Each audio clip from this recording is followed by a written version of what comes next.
Hey guys, tonight we're heading somewhere that sounds romantic, epic, and grand until you actually try to sleep there.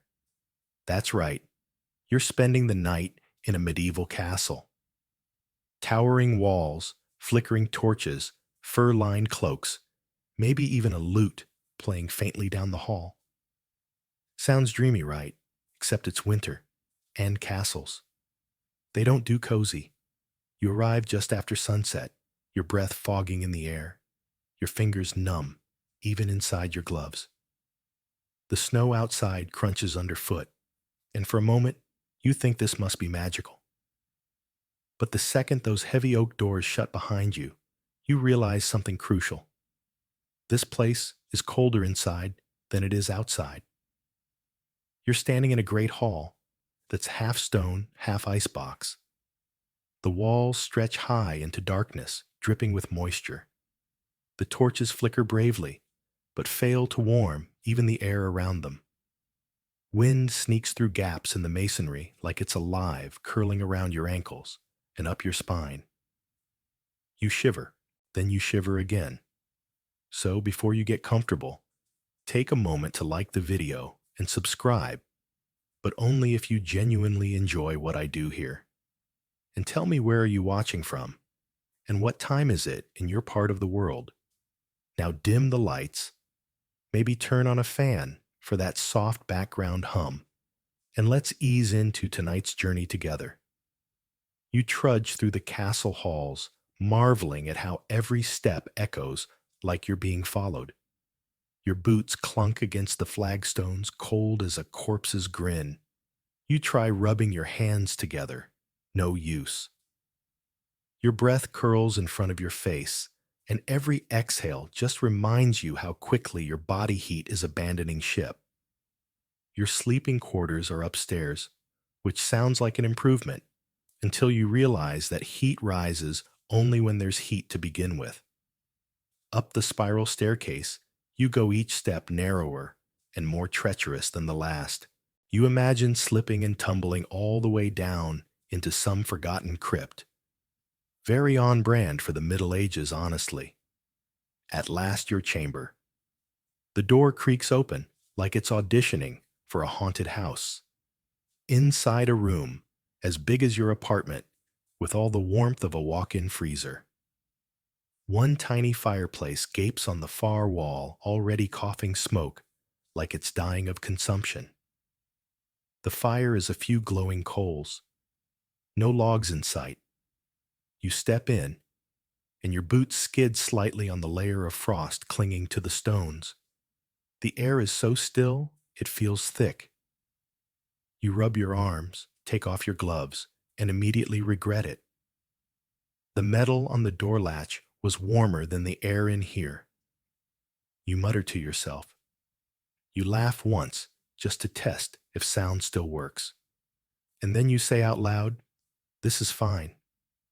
People lived like this." But deep down, you're starting to realize they didn't sleep. They endured. You glance around. There's a bed, technically. A wooden frame with a lumpy straw mattress on top, the edges curling with age. It looks like it last supported a living person around the time of the First Crusade. You poke it with a stick from the fireplace. Nothing moves. Yet. The walls are bare, except for a hanging tapestry depicting some battle. You walk over to it, thinking maybe it'll block a draft. Nope. Behind it, another hole in the wall. You press your hand against it and feel a full breeze. Not a leak, a wind tunnel. You sit on the edge of the bed. It groans. So do you. Then as your fingers start to go numb again, you wonder, how did anyone survive this? Well, here's your first fun historical fact. Most castles were designed for defense, not comfort. Stone walls kept out enemies and kept in nothing. Certainly not heat. Fireplaces were a luxury, and even when you had one, most of the heat shot straight up the chimney. Historians still argue whether medieval folks actually slept through winter nights or simply napped in shivers. rising often to stoke fires, drink warm ale, or curse their ancestry. You take off your cloak and hang it by the hearth, already regretting it. Your underlayers are wool, but even that feels more symbolic than useful. You huddle by the fire, breathing in smoke that stings your eyes and does nothing for your feet. You finally lie down on the bed, pulling a blanket over you. It's rough, scratchy, smells vaguely of sheep and candle wax. You curl into a ball, trying to shrink into yourself and wait for your body to catch fire from sheer desperation. Instead, your teeth start chattering. So yes, welcome to your first night in a medieval castle during winter. The walls are made of stone. The windows are covered in oiled parchment that doesn't insulate so much as mock you. And the fire. It's more for morale than temperature. You try closing your eyes. The blanket barely covers your shoulders. The wind whistles through the rafters. And somewhere in the distance, something thumps. Maybe it's just the walls settling. Maybe it's a ghost. You're too cold to care. You don't sleep. Not really. You drift. You twitch. You shiver so hard, it feels like the bed itself is rattling. And when you do, finally nod off, it's not restful. It's the kind of sleep you wake up from, feeling more tired. Congratulations, you've experienced your first medieval rest. When you peel open your eyes, the room is a dim gray. Morning maybe, maybe not. Hard to tell when the window is covered in frozen fog and the candle on the side table has melted into a sad lump of wax. You lift your head slowly. Your neck feels like it slept on a brick, which, to be fair, it sort of did. The fire is out. You already miss it. You sit up, and your breath forms a small cloud in front of your face. Your blanket has slipped to the floor, and as you reach for it, your fingers brush the stone. It's actually damp, not just cold wet. Moisture has crept in through the walls during the night, and now it's clinging to everything, including your skin. You blink and try to process the reality of the next step you have to get out of bed. Your boots sitting neatly by the door look like they've been dipped in frost. You go to put them on and realize you may as well be sticking your feet into two meat lockers.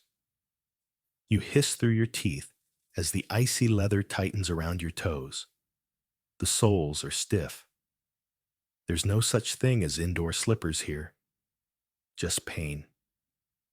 You stand stretch and hear joints crackle like you've aged 10 years overnight. The cold has seeped into your bones. You're wearing 3 layers, and you still feel like you're being punished by the air. Then as you shuffle toward the door, you feel it a sharp gust around your ankles. A draft. You stop. Another one hits your back. You turn slowly and scan the room. There's no open window, no missing brick. And yet, there it is again. The unmistakable whisper of air moving through invisible cracks. Drafts and castles were infamous. Builders did what they could. Hung tapestries, lined walls, with rushes stuffed crevices, with straw, but stone breathes especially in winter. Some medieval texts even describe wind entering from devil holes. Tiny gaps near beams and corners that couldn't be sealed without cutting off airflow completely. Historians still argue whether these cold spots were architectural flaws or deliberate design meant to prevent deadly smoke buildup. You're not an architect, so you settle for swearing at the wall and wrapping your cloak tighter. You try to light the fire again.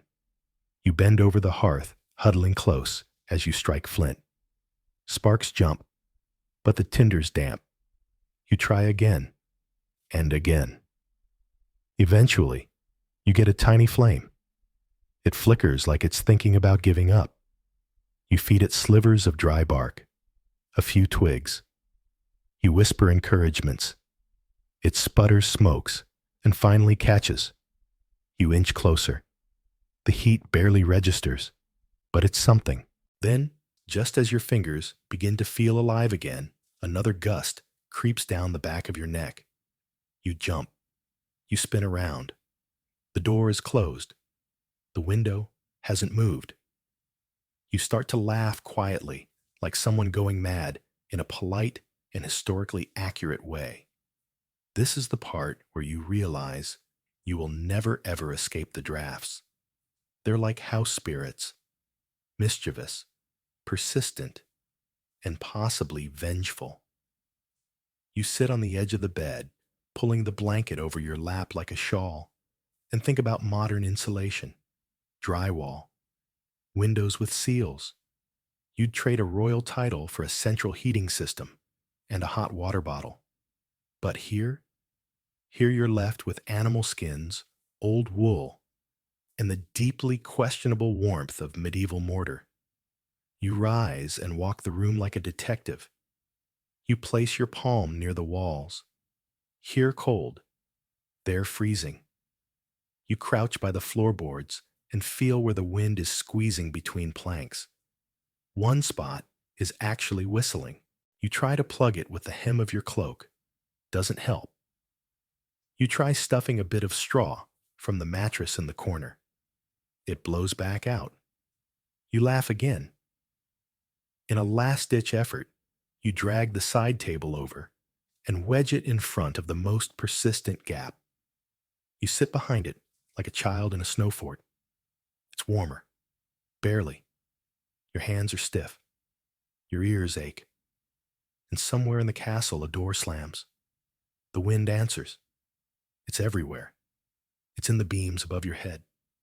It sneaks under the door like fog.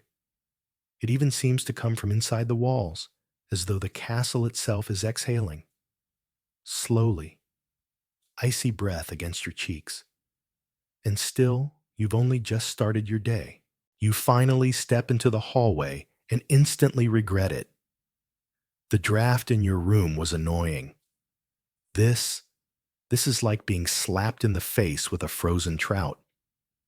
The corridor is long, narrow, and curved, slightly lined with cold stone and flickering torches that give off just enough light to remind you how far the warmth isn't reaching. You walk slowly, partly to avoid slipping on the damp flagstones, partly because your knees are still complaining about sleeping on a mattress that felt like it was stuffed with angry rocks. There's a window ahead, narrow and tall, like an arrow slit. You lean toward it, hoping to see the sunrise. Instead, you see snow stacking up on the battlements, outside blown sideways by wind so powerful it rattles the iron hinges on the nearby door. You pull your cloak tighter. The hallway leads to the great chamber, a common space for noble guests to gather, socialize, or eat. At least that's the theory. In reality, this room is a warehouse for cold air. The ceiling is high, the windows are uncovered, and the hearth in the corner is laughably small for the size of the space. There are a few chairs, a bench, and a long table, but they're so far from the fire, they may as well be in another time zone. You pick the least splintery seat and sit rubbing your hands together like it might do something. The fire is smoldering, not crackling. You toss on a few logs. The smoke goes straight up and out through a poorly ventilated flue. You start to feel the fire's warmth, sort of, but only on one side of your body. Your front warms. Your back freezes. You twist, then you rotate. You do this slow-motion rotisserie dance that would probably be funny if your teeth weren't chattering the entire time. You think about asking for a warming stone flat rocks that were heated and wrapped in cloth to tuck under cloaks or even in beds. Nobles sometimes used them at night, assuming a servant was available to reheat them every few hours. Unfortunately, there are no stones nearby, and no servant currently interested in your discomfort. Historians still argue whether the cold was simply accepted as a fact of life or whether it drove people slightly insane.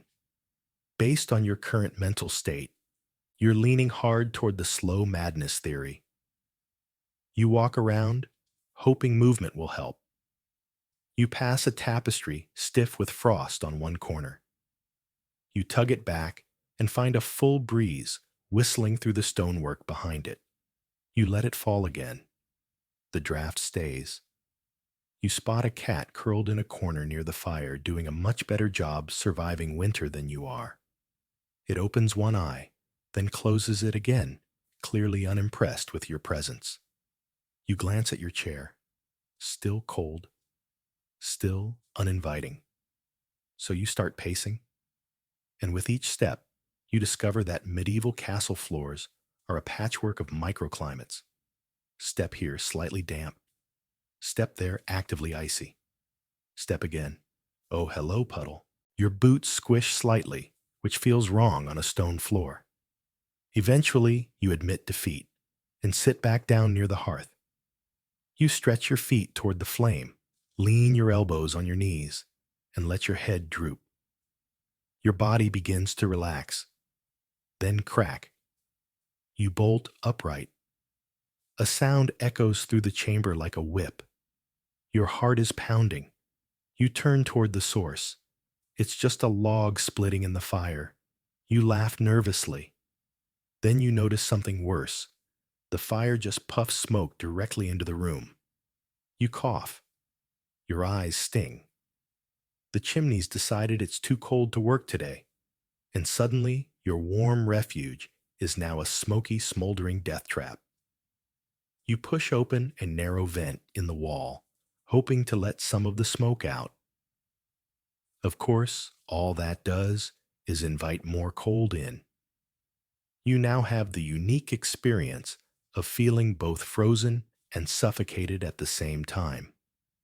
You prop the vent, halfway crouched low, to avoid the worst of the smoke, and think about modern life central heating sealed windows, breathable air. You picture a thermostat and weep softly inside. You decide to go back to your room. You pass a servant on the stairs, barely older than you, carrying a bundle of firewood and coughing into his sleeve. He nods at you without making eye contact. You nod back. The moment feels strangely intimate, like you've both survived something, which, technically, you have this morning. Back in your room, the fire's out again. The table fort is still there. The drafts have resumed their whisper campaign. You sit on the bed, pull your blanket over your shoulders, and wait for the rest of the day to catch up to your temperature. You're bundled up like a medieval onion layer after layer, and yet somehow you're still cold. You're wearing a linen shift, a thick woolen tunic, a second woolen tunic, because desperation, plus a heavy cloak. You've wrapped a scarf around your neck and tucked your hands into fur-lined mittens that barely pass for warm.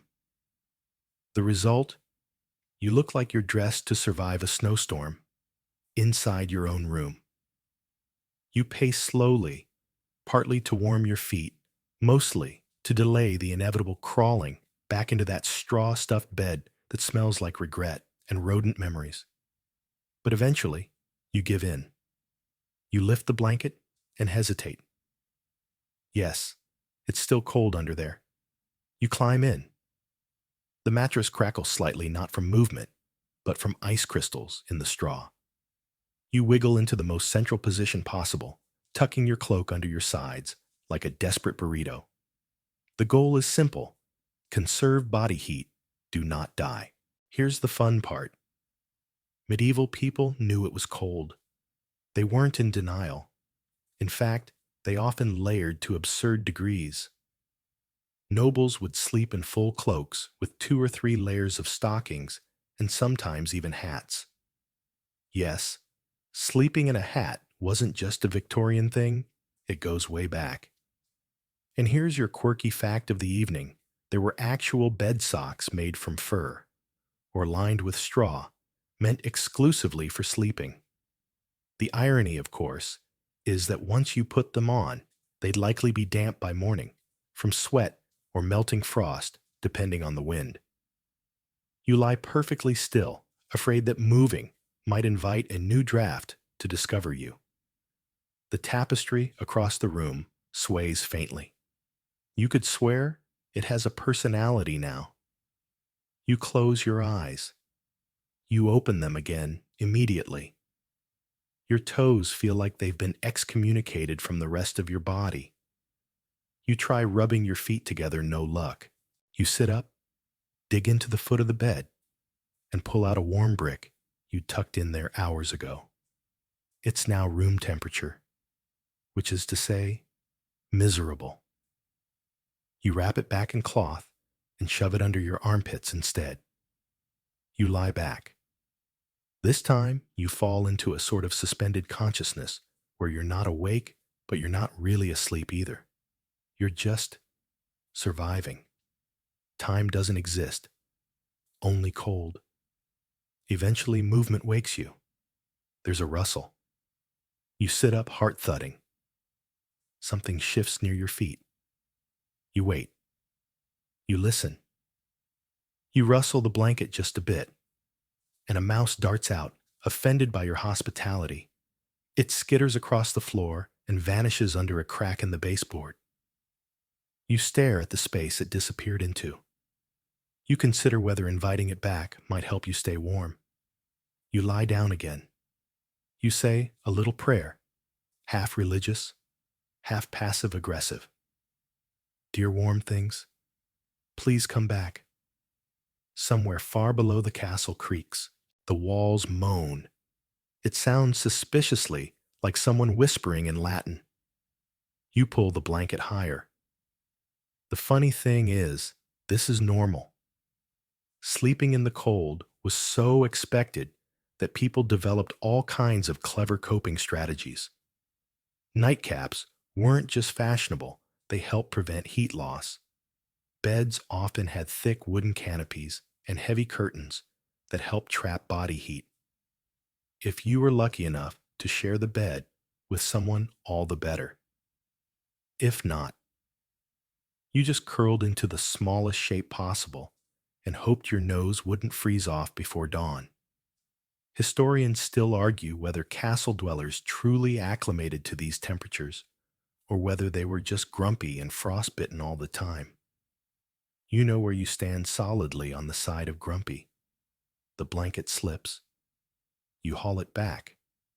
Your back itches. You scratch through 3 layers of clothing. A breeze strokes your forehead. You curse the air. And still, you stay in bed. Because as bad as this is leaving, the blanket cocoon is worse. You stare at the wooden beams overhead. They creak.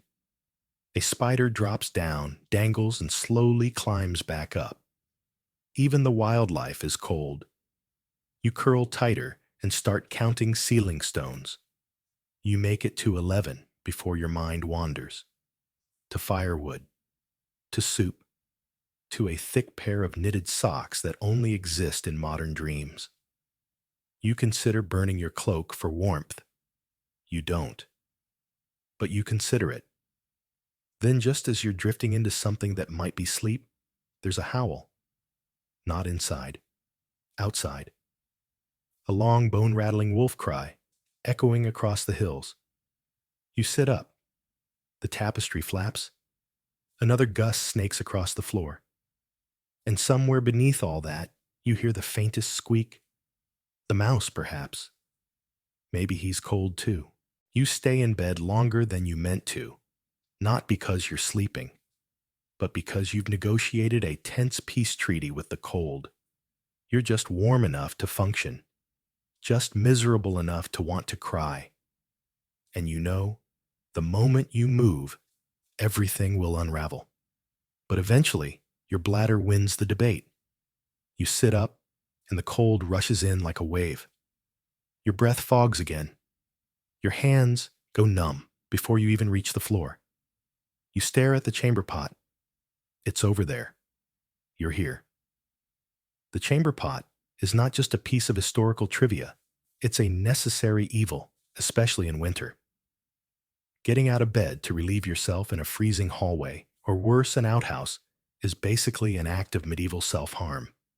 So instead, nobles and guests alike use ceramic or metal pots tucked under the bed or in a corner of the room.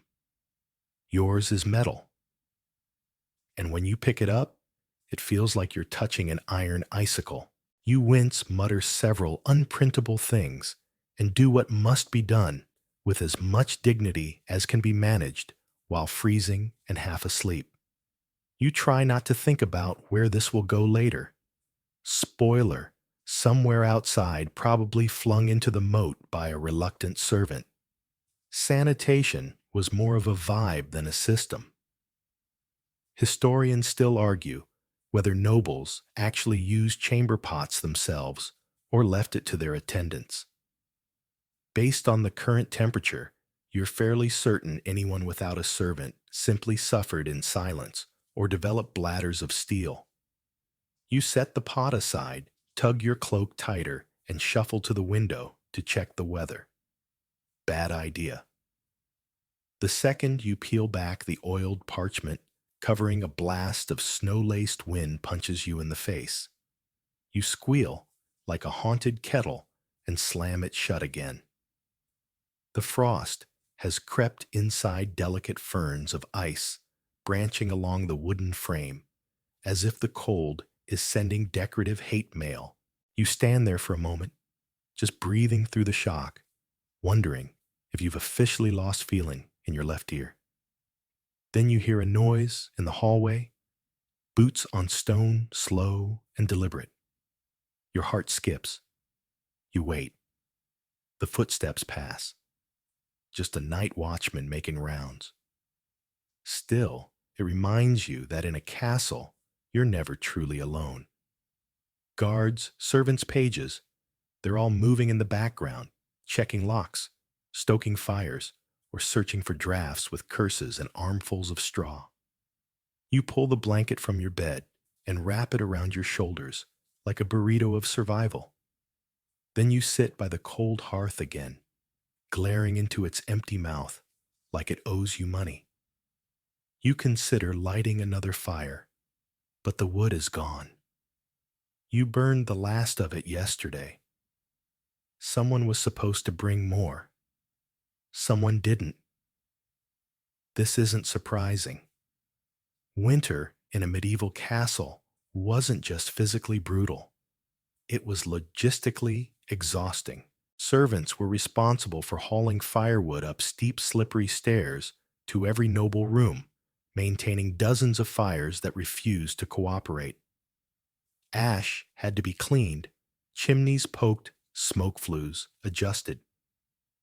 If a fire went out at night, tough luck. You waited until morning or tried to steal embers from the kitchen hearth if it was lit at all. You reach into your satchel and find a chunk of dry bread, stale, possibly from the previous century.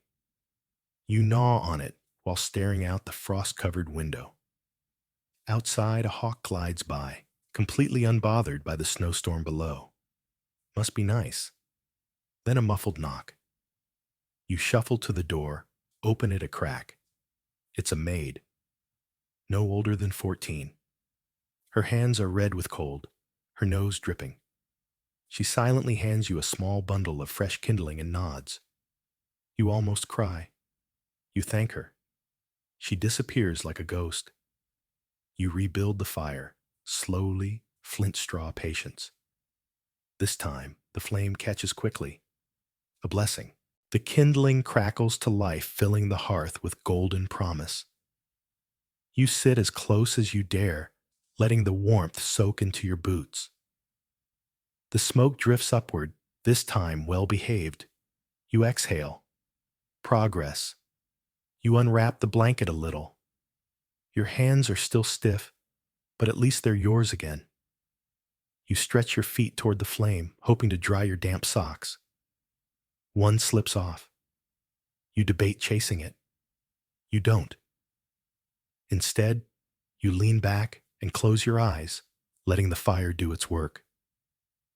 And for the first time in days, you feel something rare in a medieval castle during winter. Not cold, not warm exactly, just not cold. It's a win. The fire doesn't last. Of course it doesn't. It never does. You wake up to ash in a room that has returned to its default state, hostile tundra. The temperature has nosedived again, and everything around you, your cloak, your socks, even the very air feels like it's been soaked in disappointment and wrung out by Jack Frost himself. You sit up. Your joints groan in protest. Your breath is fogging again, and your lips stick together from dryness. You look around the room like maybe something has changed. Maybe the sun broke through. Maybe warmth arrived in the night like a hopeful fairy tale. It hasn't. Instead, you see your breath, a half-frozen sock, and a window rimmed in interior frost. Yes, frost. On the inside of the window. You shuffle over and wipe it away with a finger.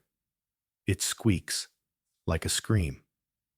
Outside, snow is still falling in fat, lazy flakes, blanketing the courtyard and dusting the tops of the stone walls. You're not going anywhere today. You sigh, pick up the half-frozen sock, and wince as you stretch it over your foot. It's not even wet anymore. It's crispy. That's the word. Crispy wool, which should never be a thing. You add another tunic and decide to brave the halls again, just to move your legs and chase a bit of circulation. Plus, maybe there's someone with firewood, or hot broth, or a time machine. You step into the corridor and surprise. It's colder than your room. The walls practically sparkle with damp, and the air is biting. You keep your arms crossed and walk quickly, your breath trailing behind you like smoke. Halfway to the great hall, you pass a small side alcove, a low bench beneath a tiny slit of a window. You pause and peek inside. The bench has a cushion on it, and for a second you wonder why. Then you touch it. It's damp. Of course it is. In fact, almost everything is damp. Your sleeves, your collar, your boots. They all hold a faint cold moisture, the kind that never quite dries. That's the secret truth of winter in castles. It's not just cold, it's wet. Not the soaking wet of rainstorms, but a creeping, clinging dampness that seeps into everything and stays there. Even the air feels humid, as strange as that sounds. You reach the great hall. It's marginally warmer, thanks to a roaring fire that someone had the decency to keep alive. A few people are gathered around it, guards a cook, maybe a steward. No one talks. Everyone just stares into the flames like they've seen things. You sit on a wooden bench as close to the fire as etiquette allows, which means your knees are cooking, but your back could still freeze a mug of ale. You rotate slowly. One cheek warms, then the other. You do your fireside waltz. Everyone else is doing it too. It's like a sad dance troupe dedicated to surviving hypothermia. Here's a fun historical fact for the hour. Even wealthy nobles complained about winter. Letters and journals from the 13th and 14th centuries are full of subtle grumbling. "My chambers are chill and cheerless," wrote one duchess, which is medieval, for I hate everything. Fireplaces, while impressive, didn't do much unless you were practically in them. The heat didn't circulate well, and high ceilings meant most warmth fled upward, like a balloon escaping a birthday party. The poor servants in the corners, completely on their own. Historians still argue whether tapestries actually helped with insulation or were just decorative. Some say the thick woven wall hangings could trap heat at least enough to take the edge off. Others think it was mostly for style, and any warmth was a happy accident. You watch one now, a tapestry depicting a hunt. The stag is majestic. The hounds are leaping. The threads are waving. Yes, waving. There's a draft behind the tapestry, strong enough to flutter it like a flag. You close your eyes and inhale slowly through your nose. You exhale through your mouth. You consider moving your bench, but there's no space closer to the fire. Someone grunts and shifts beside you, pulling his cloak tighter. Another coughs. You all sit like unwilling roommates in the same refrigerated waiting room. Then someone brings out broth. It's watery, barely warm, tastes like onion salt in desperation, but it's hot, and it's yours. You sip it slowly, carefully, cupping the bowl in both hands as if it were a holy relic.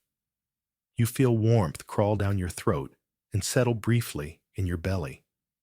You almost cry. It's gone too quickly.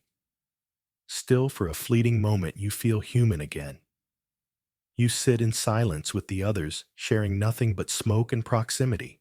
You all stare into the fire, knowing that eventually you'll have to go back to your rooms, to your damp cloaks, to your crispy socks, and to the stone walls that hate you. But for now, there is fire.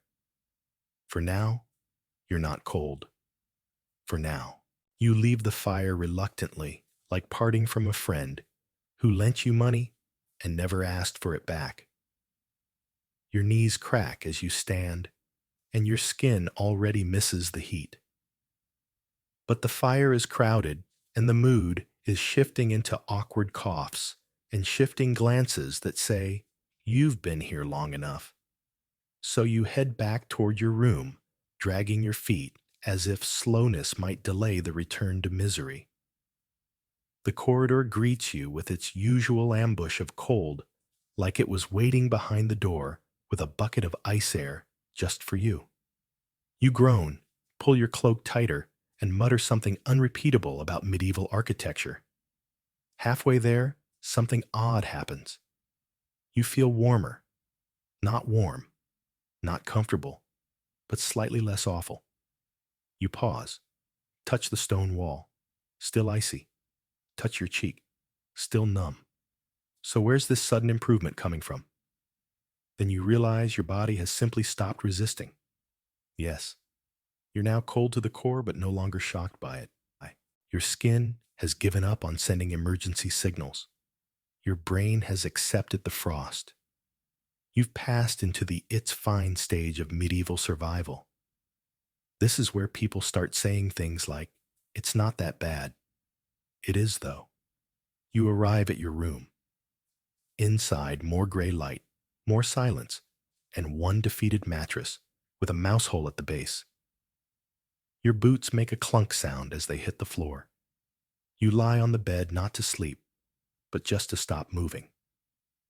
The chill seeps back in quickly, as if punishing you for daring to enjoy the fire downstairs.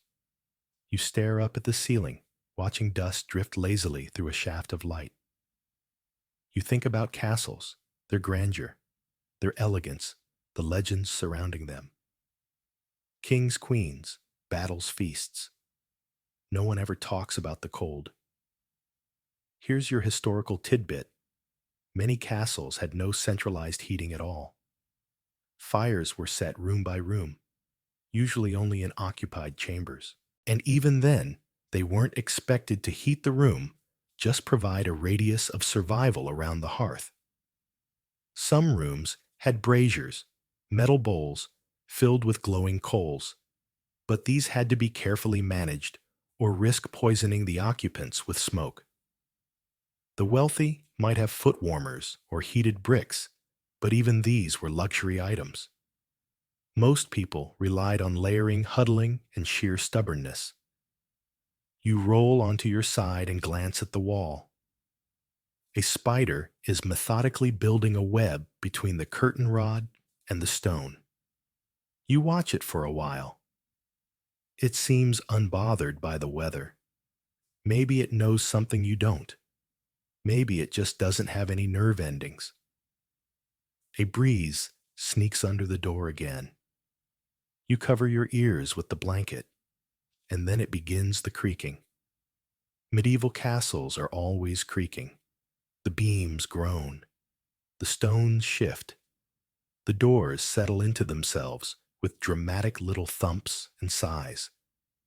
You used to flinch at every sound. Now you just wait for the next one.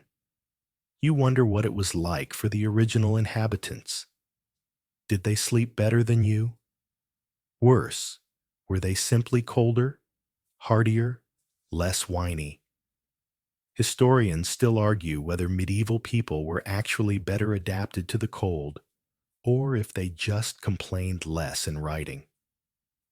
Some scholars suggest their metabolisms were slightly different, geared toward calorie retention, thanks to high-fat diets and constant movement. Others think they just suffered and accepted it as divine punishment. You shift in bed and feel something under your hip. You pull out a button, not yours, not recent. It's metal, engraved faintly and cold enough to burn your fingers. You toss it aside like a cursed artifact. Then, just to feel something again, you decide to get up and check the corridor. Maybe someone left a fire tray nearby. Maybe a miracle occurred and a warm breeze decided to visit your hallway. You open the door, and there it is. Not warmth, not fire, but someone else. A boy, maybe 10 years old, bundled in rough cloth and hauling a bucket of ash. He freezes when he sees you, clearly not expecting a person, let alone a burrito of wool, and desperation to emerge from this particular door. You nod. He nods back. Neither of you says a word. He continues on, dragging the bucket behind him, leaving a trail of gray smudges. You watch him disappear into the dim curve of the hallway. Then you close your door again and sit on the bed. You've seen a ghost of your younger self, or maybe just a reminder that in winter and castles, everyone's quietly trying to stay alive. The nobles, the servants, the mice. You pull the blanket tighter and whisper, "We'll get through this," even if you don't believe it. You wake sometime later, not because you're rested, but because your nose is frozen. It's sticking out from under the blanket like a sad little icicle, and your face has decided that enough is enough. You groan softly and curl deeper into the warmth you've built up overnight, a pocket of barely survivable air under 3 layers of scratchy wool. It's darker than it should be. Overcast, perhaps. Or maybe the castle walls have just absorbed all light and joy like they do heat. You stretch a foot and hit something crunchy. You freeze. Again, literally and emotionally. It's your sock, the one that fell off yesterday, now frozen into a strange crescent shape, as if mocking you. You retrieve it, with 2 fingers shaking off the frost and deciding that yes, you'll wear mismatched socks today. Fashion was not a medieval priority. Survival is. You sit up slowly, blanket draped around your shoulders, like a makeshift throne robe. You are the sovereign of suffering, and your castle is winning the war. Your stomach growls, a new torment. It's time to face the next cruel reality meals. You shuffle down the corridor again, this time in search of food. The kitchen is somewhere below, near the service halls. The steps are worn, slightly damp, and curved, like a spiral, made by someone who hated convenience. You cling to the wall with one hand and descend. Your breath fogs with each exhale, and the closer you get to the kitchens, the more it starts to smell of ash meat, fat, and faint disappointment. At the bottom, a low-arched entryway with soot marks above the door. Inside, a great hearth is roaring, and for a moment, you feel salvation. Then you realize you're not the only one with this idea. 3 servants, 1 scullery boy, and a grumpy cat are already huddled near the fire. No one moves. No one smiles. You nod and wedge yourself into the least wet patch of bench near the coals. The fire crackles loudly, almost boastfully. You inhale the scent of something boiling, probably a thin pottage made from yesterday's bread, a turnip, and the tears of the cook.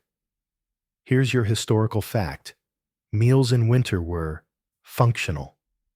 Root vegetables, pickled things, stale bread, soaked in broth, whatever could be stored, preserved, or mildly rehydrated made it into the pot.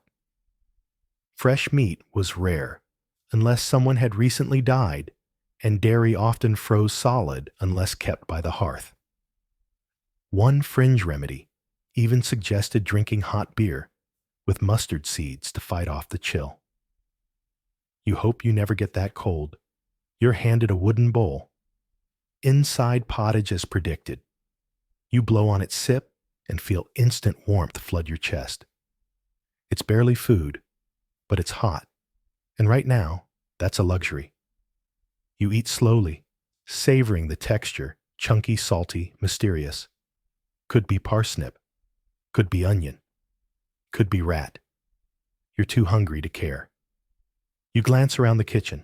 The walls are lined with hanging herbs, dried lavender, rosemary, and something unidentifiable that might be protective or might be purely decorative. Herbs were the medieval version of both spice rack and spiritual shield, thought to ward off illness and cold. You also notice something else, a large iron pot with coals sitting in the corner. It's a brazier, the kind often used to warm hands or even carefully beds.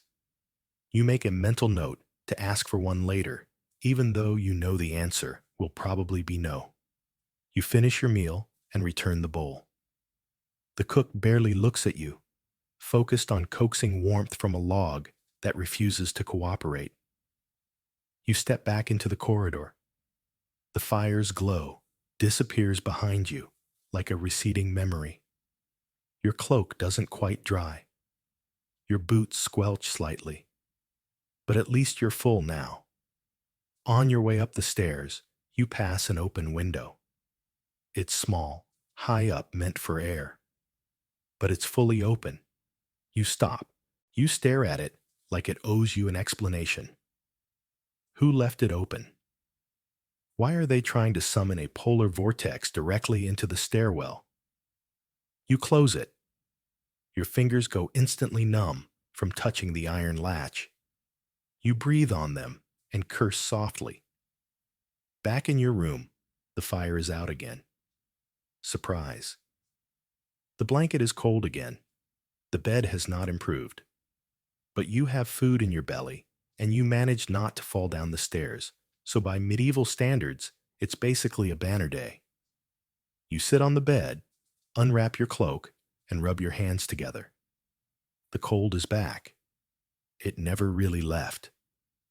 But for a brief moment, you remember what warmth felt like. And in a castle like this, that's the best you can ask for.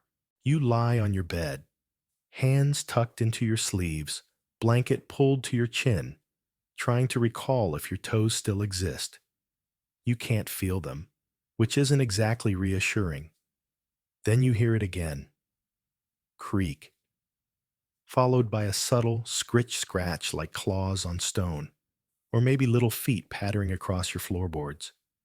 You freeze, because this is the hour when every tiny sound becomes a cataclysm. You peer into the dimness. No candle lit. The hearth is long dead. Your breath is a slow ghost rising into the void.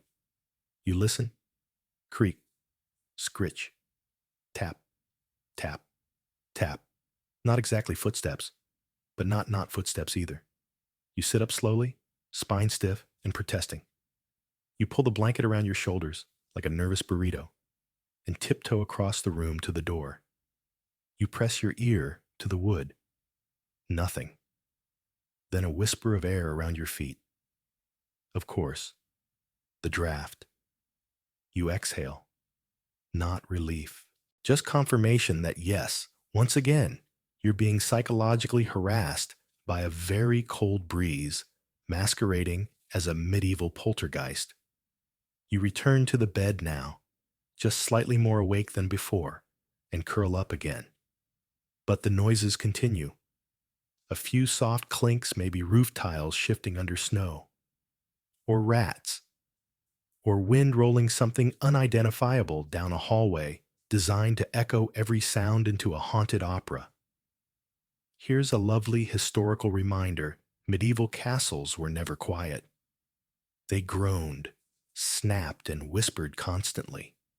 The massive timber beams adjusted as temperatures dropped and stone joints contracted, making sharp noises that echoed like distant footsteps. Add in servants' animals, and the occasional guard patrolling, and your midnight concert is ready. Historians still argue whether castle dwellers grew used to the noise or simply never slept deeply. Some accounts suggest people would wake several times each night, not just from discomfort, but from all the sounds a castle produced when no one was talking. You lie on your back, listening. Your brain starts filling in the blanks. That groan in the rafters.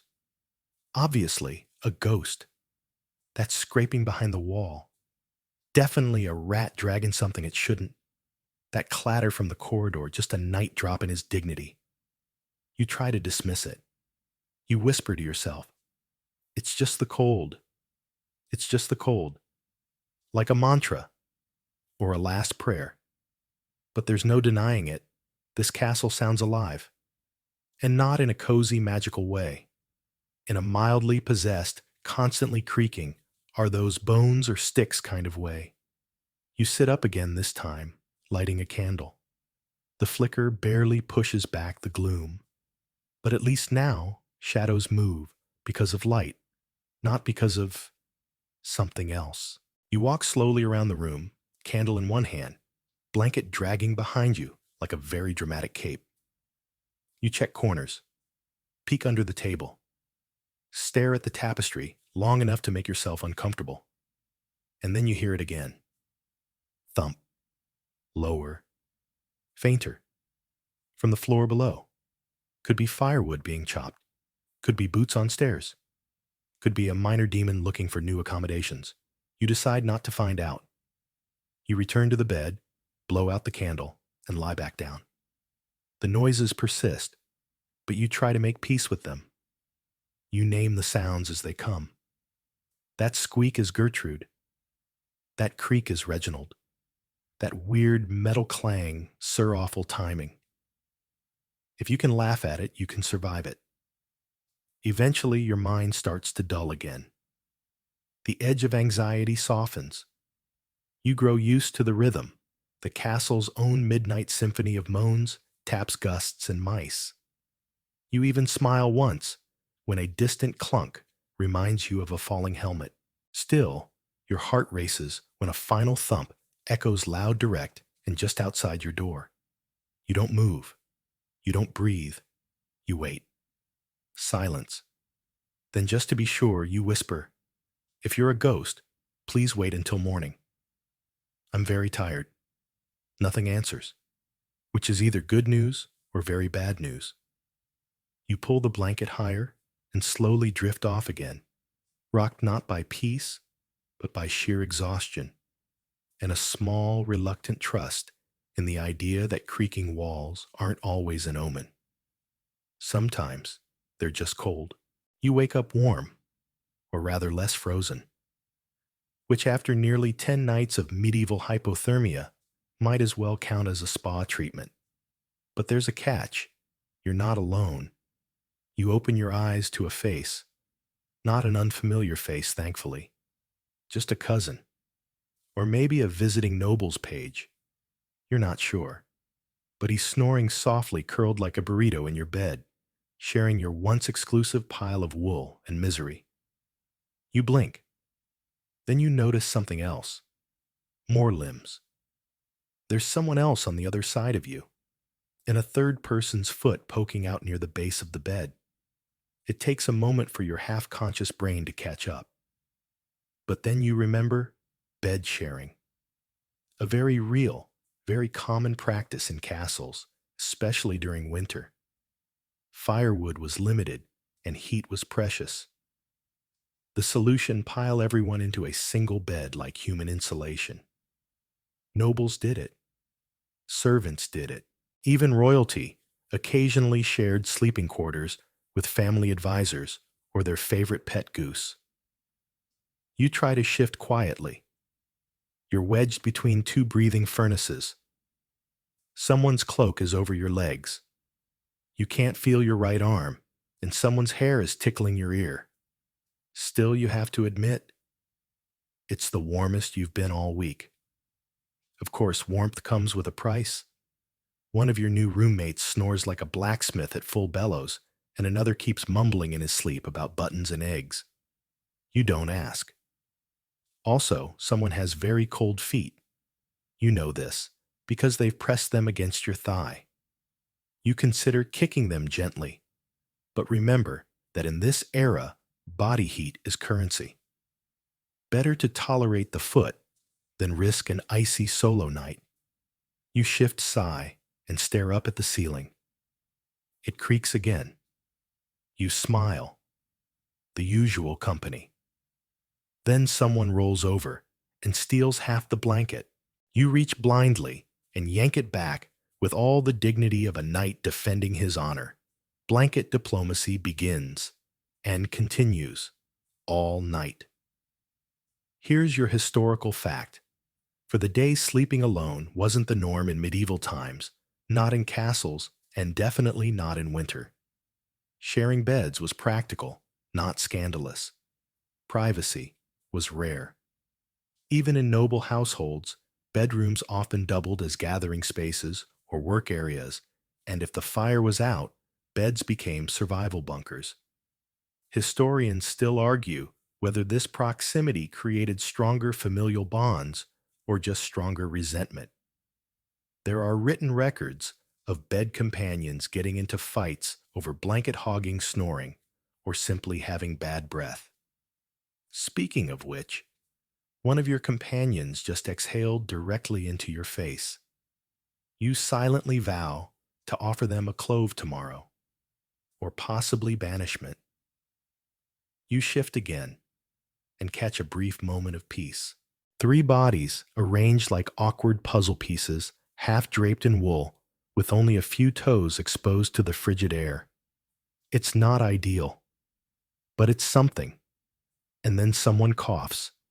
A deep, chesty, could-be plague kind of cough. You flinch. You sit up slightly. You check your own throat preemptively. Still intact? No swelling. Just paranoia.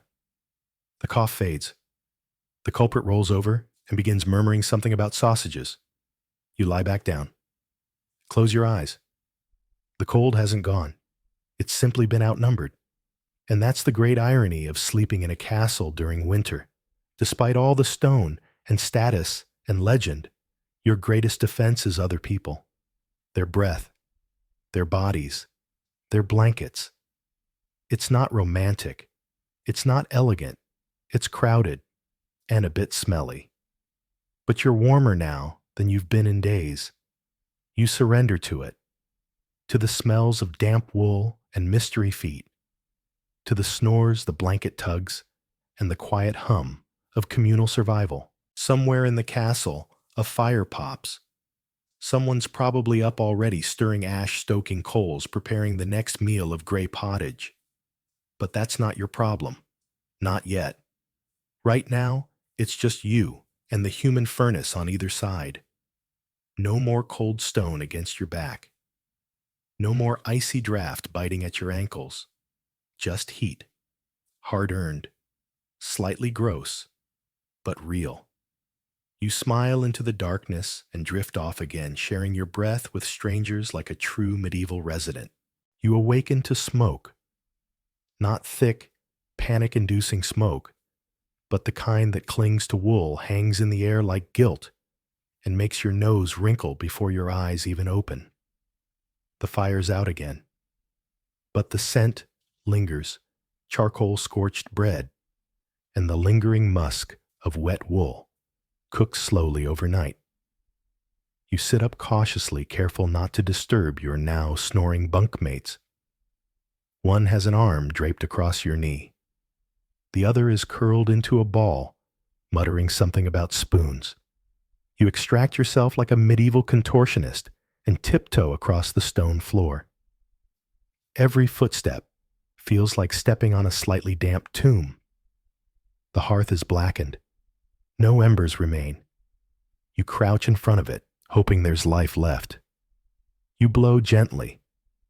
A few flakes of ash rise into the air, mocking you. You sigh. Here's your reward for surviving another night: a cold room, cold clothes, cold air, and smoky lungs. Because while fires were the heart of any medieval room, they were also the lungs' worst enemy. Ventilation wasn't exactly sophisticated. Chimneys were experimental in many early castles, often no more than smoke holes punched in the wall. If the flue was clogged, if the wind was wrong, or if the fire misbehaved, the smoke just stayed clinging to walls, tapestries, and your sinuses. You grab your cloak from the peg and shake it out.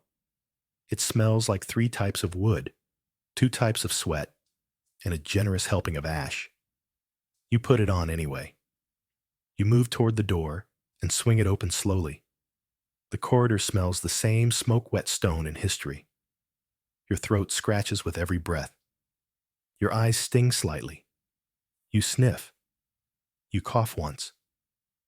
And then you realize something fun. You can't tell if it's from the smoke or from the start of a winter cold. Because castle air isn't just cold, it's stagnant. You're breathing the same recycled breath of dozens of servants, nobles, rodents, and possibly ghosts. There are no air filters, no windows to crack open, no humidifiers, just soot and guesswork. You head downstairs, where breakfast might be in progress, or maybe just more pottage. You pass a tapestry on your way and brush your fingers across it. The fabric leaves behind soot, not dust, not dirt, actual soot. From the fire, from every fire that ever happened in this hallway. You pause and cough again. Someone behind you does the same. You glance back. A maid, with a bucket of coals and a nose red as a beet, trudges past, eyes puffy and resigned. She doesn't speak. She's been breathing this in for years.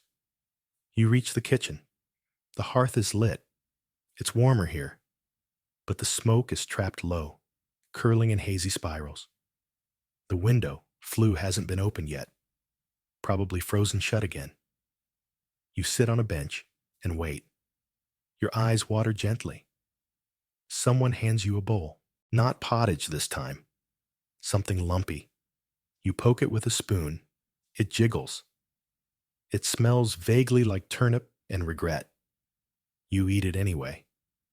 Here's your historical fact. For the day, smoke inhalation was a daily reality.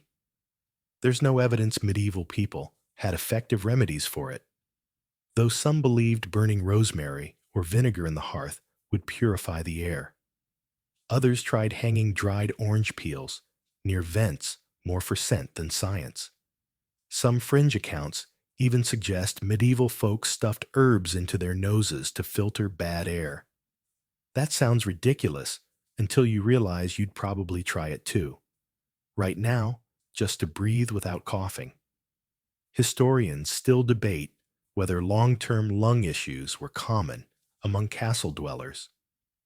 But considering the amount of smoke they lived with, it's hard to believe otherwise, especially when the weather kept fires burning constantly. You finish your breakfast and step outside for a moment into the courtyard. The air is freezing, but you inhale deeply because at least it's clean. Crisp, cold, honest. You exhale a cloud of steam and smile despite yourself. Then the wind changes direction, and you're hit in the face with chimney smoke from the kitchens. You cough again, back inside. You return to your room later thinking you'll rest. The smoke hasn't left. It hangs there like a rude guest, clinging to your bed curtains, infused in your mattress, embedded in your lungs. You lie down anyway. Because what's the alternative? Besides, it's not all bad. Smoke keeps bugs away. That's the upside.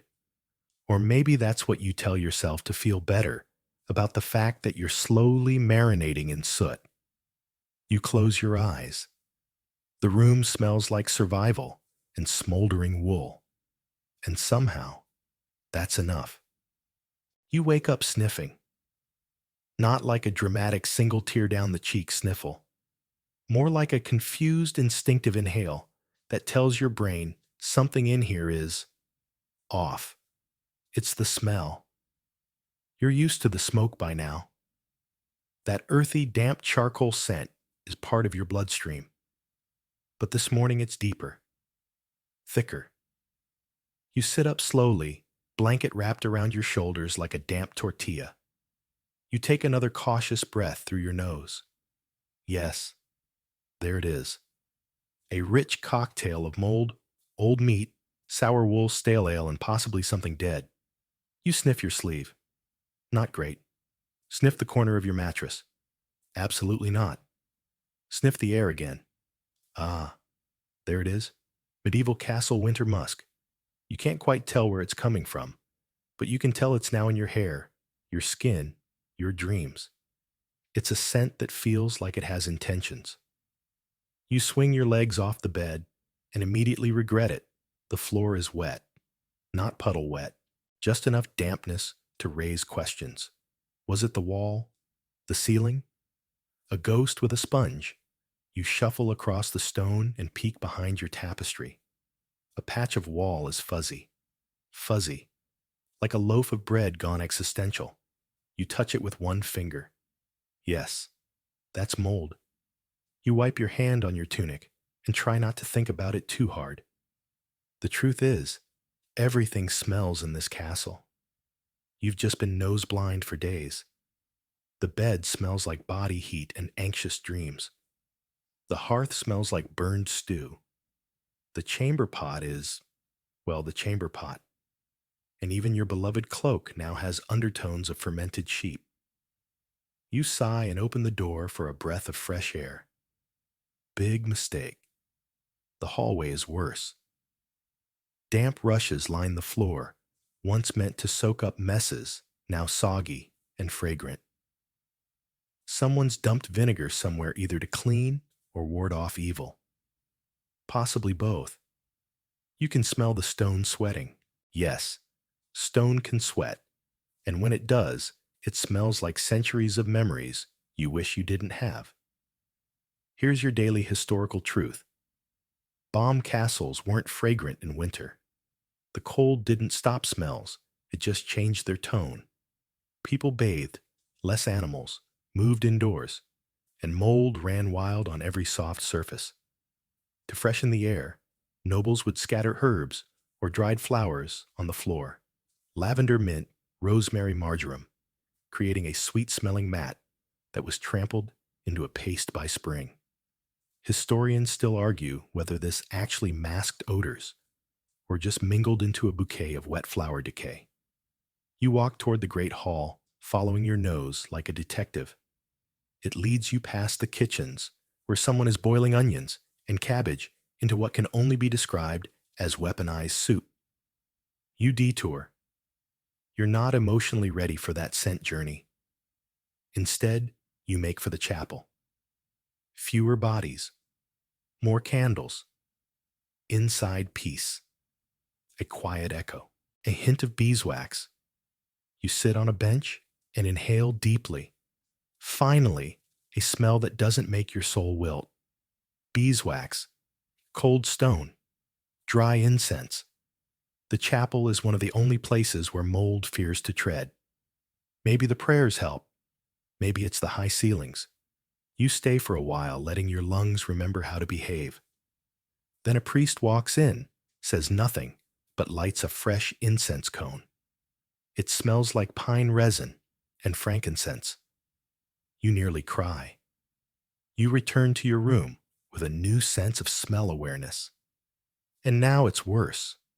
Your blanket ripe, your socks sentient, the mouse hole oddly floral, suspicious. You decide to do something drastic air out your mattress. You lift it slowly because it weighs about the same as a wet donkey and prop it against the wall. Underneath, a dark stain of ambiguous origin. You throw some herbs on it. Rosemary, sage, possibly thyme.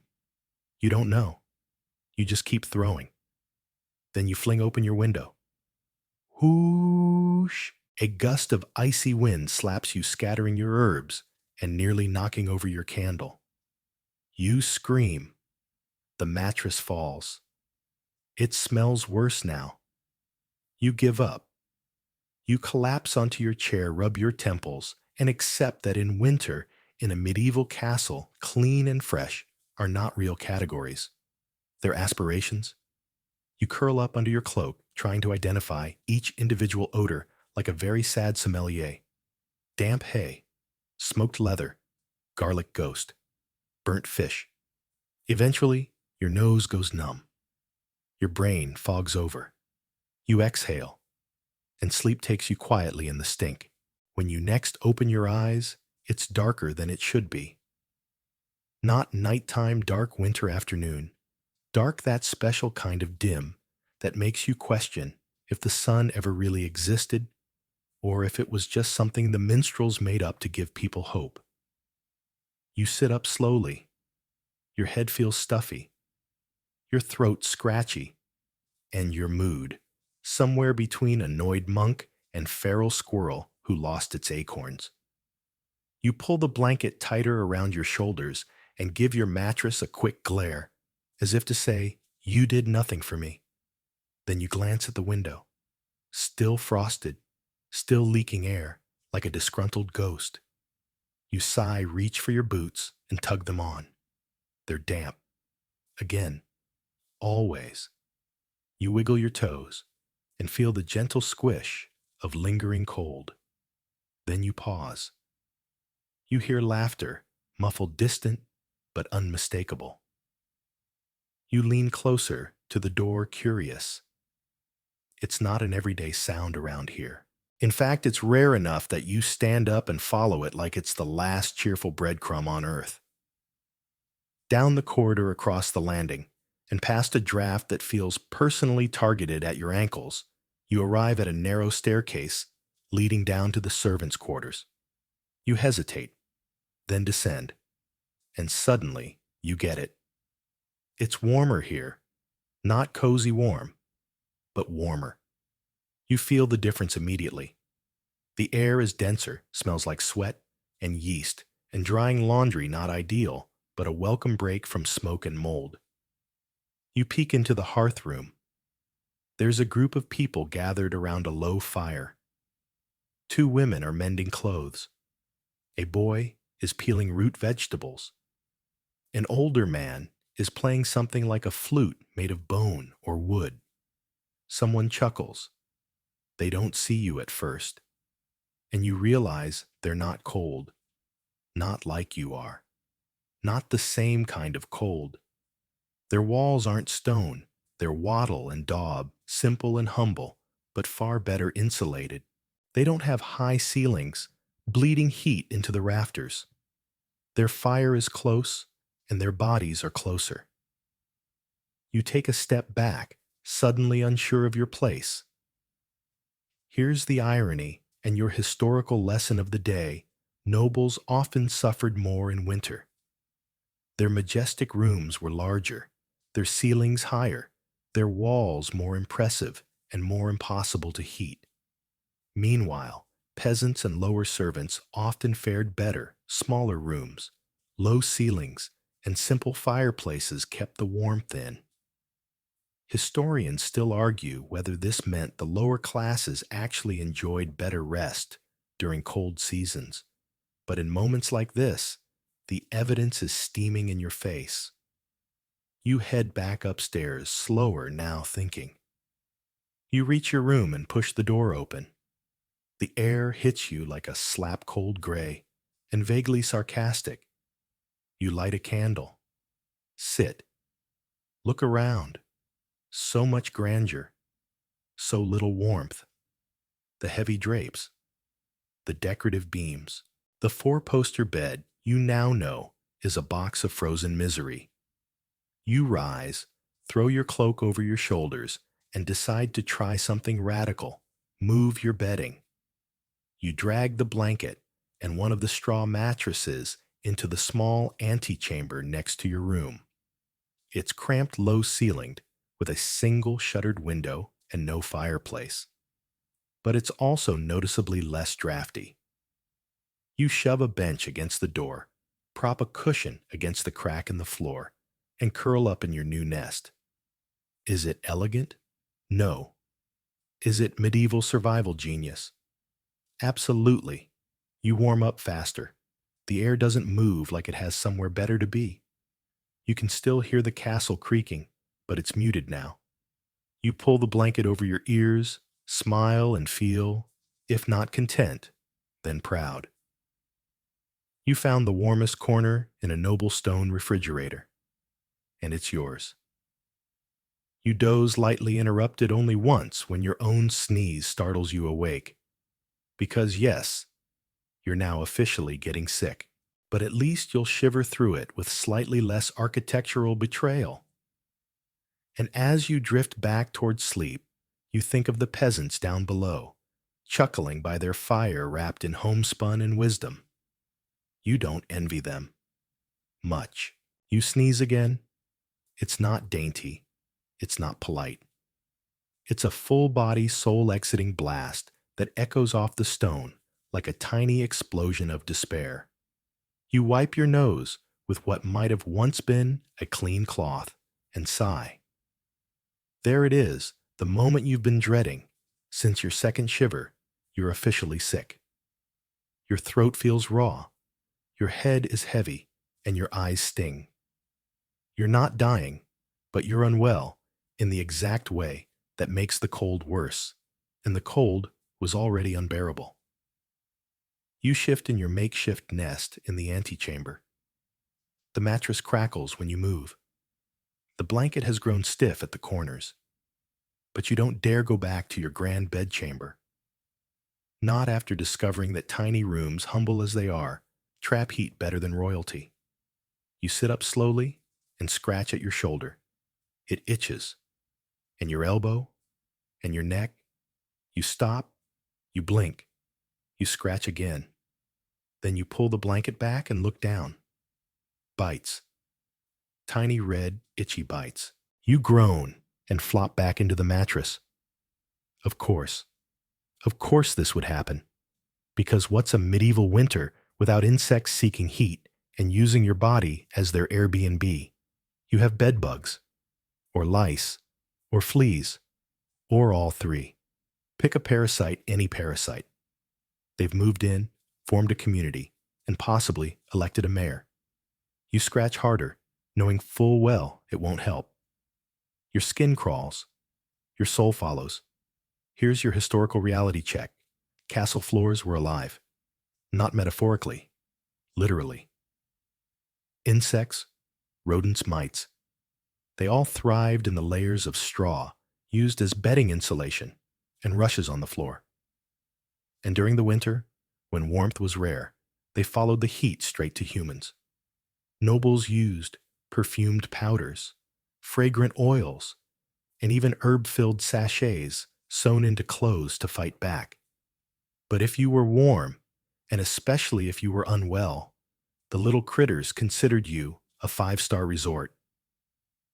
You sit up again and inspect your blanket. You don't see anything. But you know they're there. You scratch your wrist. You scratch your knee. You make a mental list of every surface you'll now refuse to touch without gloves. You hear a soft rustle near the floor. You freeze. Then out of the corner of your eye, you see it, a beetle.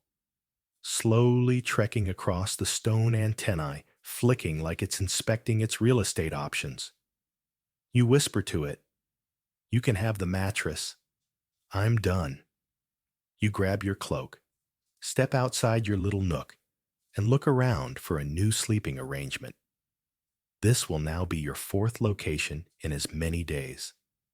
Congratulations, you're doing medieval winter right. You pass a tapestry.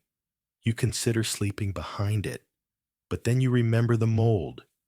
You walk to the main hall, empty, cold, still faintly smoky. You lie on a bench near the fire. It's out, but the ashes are still warm, better than bugs. But the stone beneath you starts to sap your strength immediately. You shift, try to curl up, but the bench is hard and narrow. You grunt. You rotate. You cough. A voice whispers behind you. You jump. It's a guard. He nods, tired and equally hollow-eyed. You nod back. You both sit in silence, staring at the empty hearth like two ghosts haunting the same disappointment. After a while, he stands and offers you a braided charm. Simple string with a sprig of rosemary tied in. Against lice, he mutters. You accept it like a sacred relic. Thank you. He nods again and disappears into the corridor. You tie the charm to your wrist. It won't work. You know that. But it feels like it might. And that's good enough. You shuffle back to your room, muttering threats at every shadow. The bedbugs have not responded. Probably busy, holding a town hall under your blanket. You sit in the chair instead. Your nose drips. You sneeze again. And somehow, you're still scratching. You laugh weakly. The kind of laugh that lives on the edge of collapse. Because this is it. This is the secret that castle legends never tell. Not the wars. Not the feasts. But the itchy, smoky, freezing, rodent-adjacent reality of noble life in winter. And you are living history. You blow your nose into a cloth. You name the beetle Walter. You accept that your skin belongs to fleas now. And you close your eyes, body aching nose, running dreams, crawling, but at least knowing that you made it one more day without being eaten alive by anything larger than a bug. You wake up scratching. Again. By now, it's less a conscious action and more of a full-body medieval reflex. Your fingers move of their own accord. Your scalp itches. Your ankle throbs. You're officially a walking buffet for things that thrive in straw and shadows. You sit up in the chair you slept in poorly and take stock. Your eyes sting. Your throat is sore. Your skin patchy.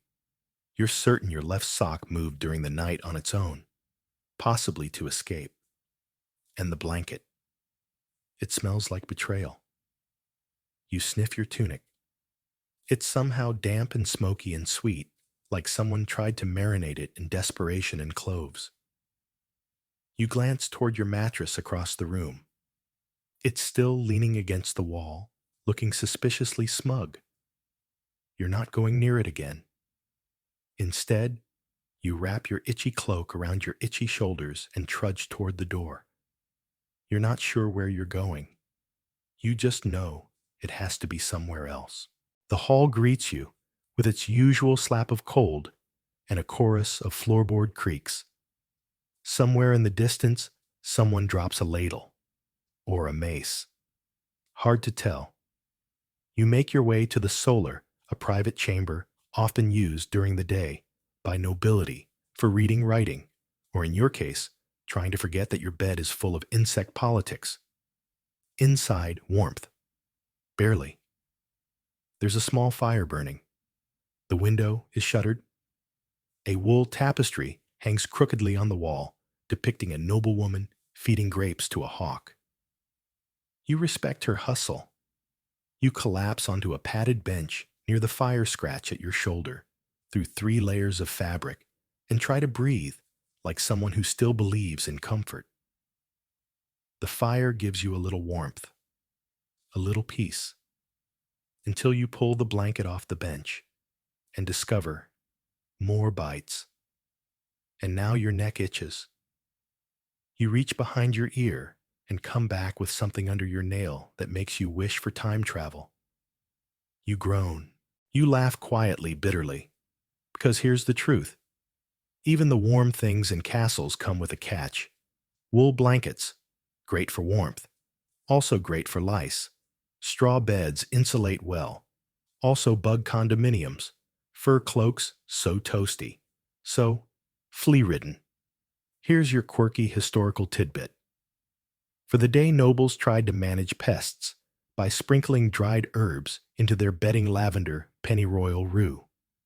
Some stitched sachets into their pillowcases. Others brushed their hair with fine-tooth combs dipped in vinegar. None of it really worked. Historians still debate whether bed hygiene was a daily ritual or a seasonal panic attack. There are records of castles holding blanket purging days when every mattress was dragged into the sun and beaten with sticks. You wonder when this castle's last stick beating happened. You look around. Probably not recently. You find a small broom in the corner and sweep the bench half-heartedly because it makes you feel powerful. Then you sit again, this time cross-legged cloak, wrapped tightly, avoiding all previously suspicious fabric. Your nose runs. You dab it with a linen scrap that smells like onion. The fire crackles. You scratch your forearm through a hole in your sleeve. You are slowly disintegrating into your surroundings. A servant walks past the door, carrying a pot of warm water. You leap up. "Excuse me," you croak. "Is that for bathing?" She blinks at you. "It's for the laundry." You nod too desperately. "Can I borrow it?" She hesitates, then shrugs, and places it near the hearth. "Just don't drink it. You wouldn't dare." Once alone, you dip a cloth into the steaming bowl and wipe your arms, your neck, your face, anything to feel briefly clean. The water smells faintly of soap root, maybe sage. You don't care. You feel human again for exactly 20 minutes. Then the itch returns. Because water doesn't kill bedbugs. It just makes them angry. You lean back and stare into the fire, letting its heat burn away the worst of your thoughts. And that's when you see it. On the mantel, a little tin of camphor oil. You reach for it like a sacred relic. You dab a bit on your wrists, your collarbone, behind your ears. It stings, but it smells clean, strong, confident. You pretend it's armor. You sit very still, wrapped in your stinging scent cloud, and imagine you're winning. The fire hisses. Your bites pulse. You don't care. Because in that moment, you're clean adjacent, and no mattress, no rodent, no flea militia can take that away. You close your eyes, lean into the warmth, and wait for the bugs to reconsider their life choices. You don't move for a long while. The fire crackles gently. The camphor oil tingles faintly on your skin, and your body, itchy, aching, mildly violated, finally relaxes into something close to rest. But your nose is still running. Your throat still rasps with every swallow. And the deeper you breathe, the more you feel it. You're sick. No longer in the speculative, maybe I'm just tired sense. No. This is full body, joints on strike, nose like a leaky fountain kind of sick. You sniff. Your temples throb. You lean forward slowly and rest your forehead on your knees, wrapped in wool, listening to your own congested breathing, like an old bellows giving up. You are exactly where disease wants you, cold, exhausted, sleep-deprived, and surrounded by questionable hygiene. And in a medieval castle, being sick wasn't just unpleasant, it was a gamble. There were no antibiotics, no immune-boosting smoothies, no vitamins unless you count scurvy prevention via stale cabbage. If you caught something, you waited, you hoped, you lit a candle, you bribed a priest. You straighten up with a groan and glance down at your hands. Your fingers are pink, your nails chipped, your knuckles are dry from constant cold. You have the complexion of someone halfway to being canonized. You cough, and this one sounds different. Wet, deep, personal. You lean back against the bench, mouth open, letting your breath fog the air. You are a dragon, a sad, diseased dragon, wrapped in a blanket that may or may not still have bugs in it. You're hungry too. But the thought of trudging to the kitchen for another bowl of root stew, possibly turnip, maybe shoe leather, makes you want to cry. Instead, you clutch the blanket tighter and think about fever dreams. Because those are coming. You know they are. You remember that people in the Middle Ages believed cold, damp air, bad humors was a major cause of illness. That's why they burned herbs, lit fires, and kept windows tightly shut, even when smoke pooled in their lungs. And here you are proving them right, or wrong, or both. You cough again. You dig your hand into the little pouch of herbs tied to your belt, rosemary, sage, and a piece of garlic dried into a sad little chip. You hold it to your nose and breathe in. It smells strong. Strong enough to clear your sinuses for all of 6 seconds. You stand up slowly. The room tilts for a moment. You sit back down. You laugh weakly, bitterly. Then sneeze. Here's your daily historical fact: being sick in a castle didn't mean you were treated better. If you were important, they might send for a physician. But most physicians were trained in astrology and guesswork. You'd be prescribed warm beer leeches, purgatives, or possibly being bled near the full moon. Historians still argue whether any of these methods helped, or if recovery was pure luck, a coin toss with death. Some people miraculously got better. Others went to bed with the sniffles and never got up. You're hoping not to be the second kind. You rise again, this time successfully, and make your way back to your chamber. Every step is heavy. Your joints creak. Your toes feel like cold grapes inside your boots. You make it halfway up the stairs before needing to sit again. A passing servant gives you a side eye. Not pity, just the polite avoidance of someone who knows what sick looks like and doesn't want it. You nod at him with all the dignity of a leaking barrel. Back in your room, still cold, still slightly cursed, you toss a few sticks into the hearth and relight the fire. It's weak, like you. But it works.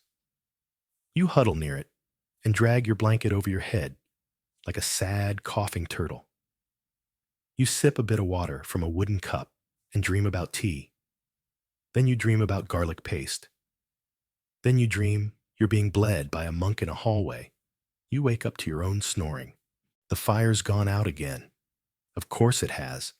Your nose has become its own ecosystem. You reach for the herbal pouch again and whisper, "Do your worst." You're not dying. Not today. But you're definitely having the most historically accurate cold of your life. And somehow, that makes it worse. You lean against the wall, eyes fluttering shut, breathing, shallow arms crossed. And you wait for morning, or medicine, or a miracle. You wake up in darkness. Not because it's night, you're pretty sure it's morning by now, but because your fire is out, the shutters are closed, and your eyes are gummed half shut with the kind of medieval crust that tells you in no uncertain terms you've entered stage 2 of your illness.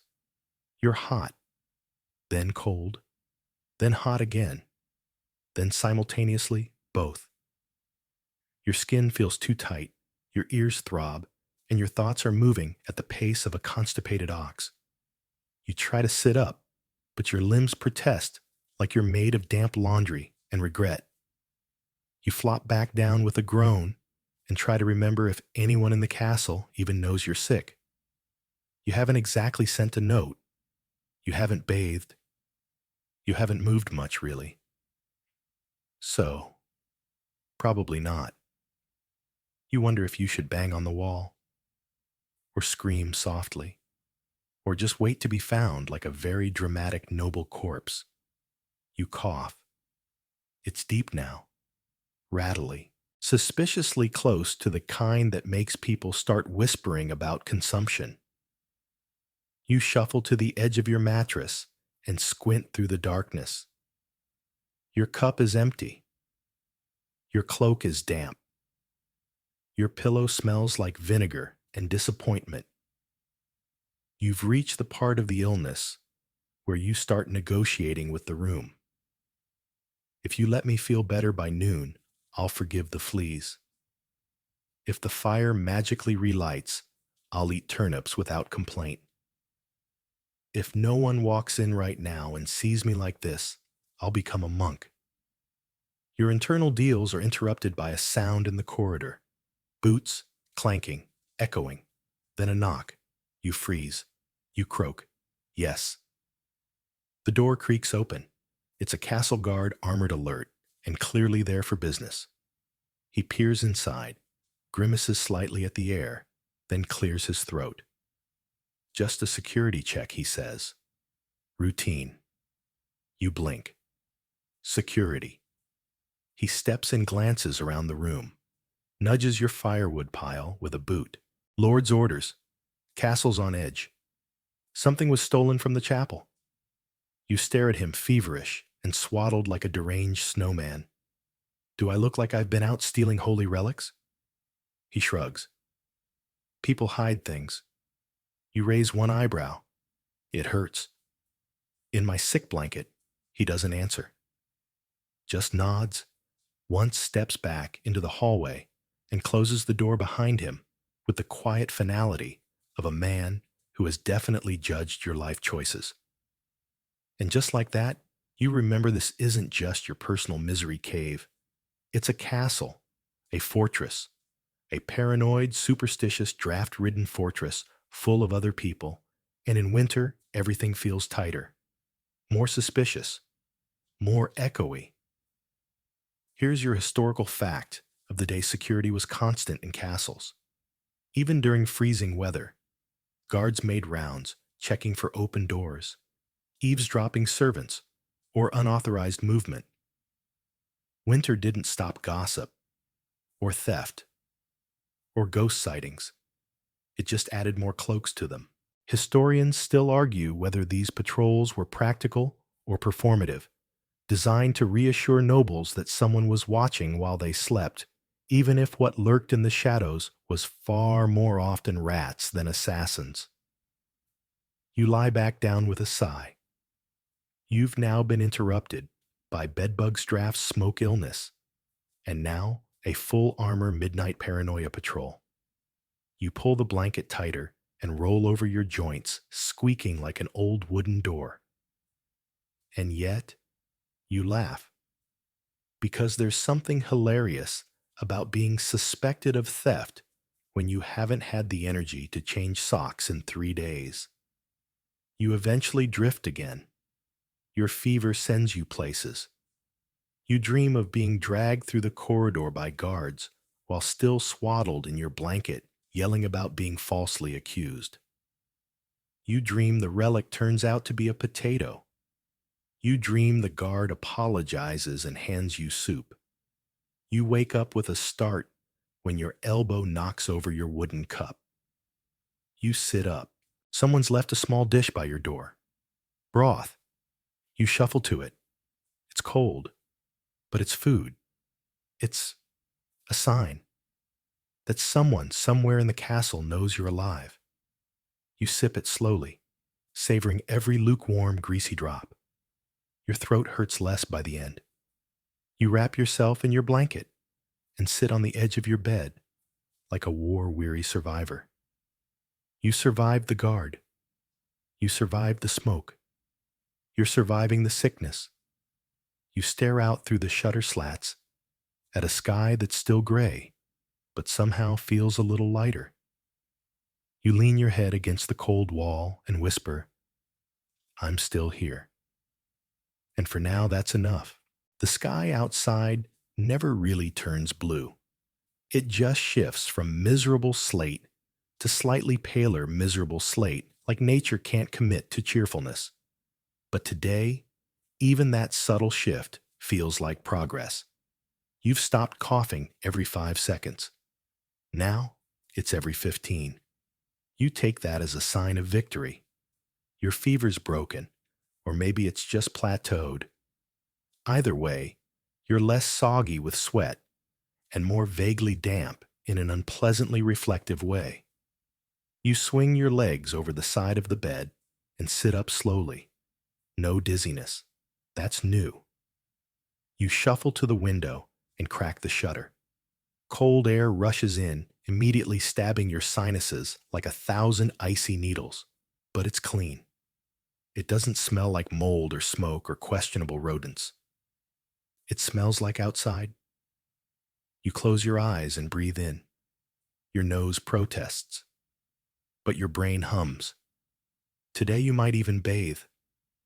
That's a dangerous thought in a castle winter, but you're feeling ambitious.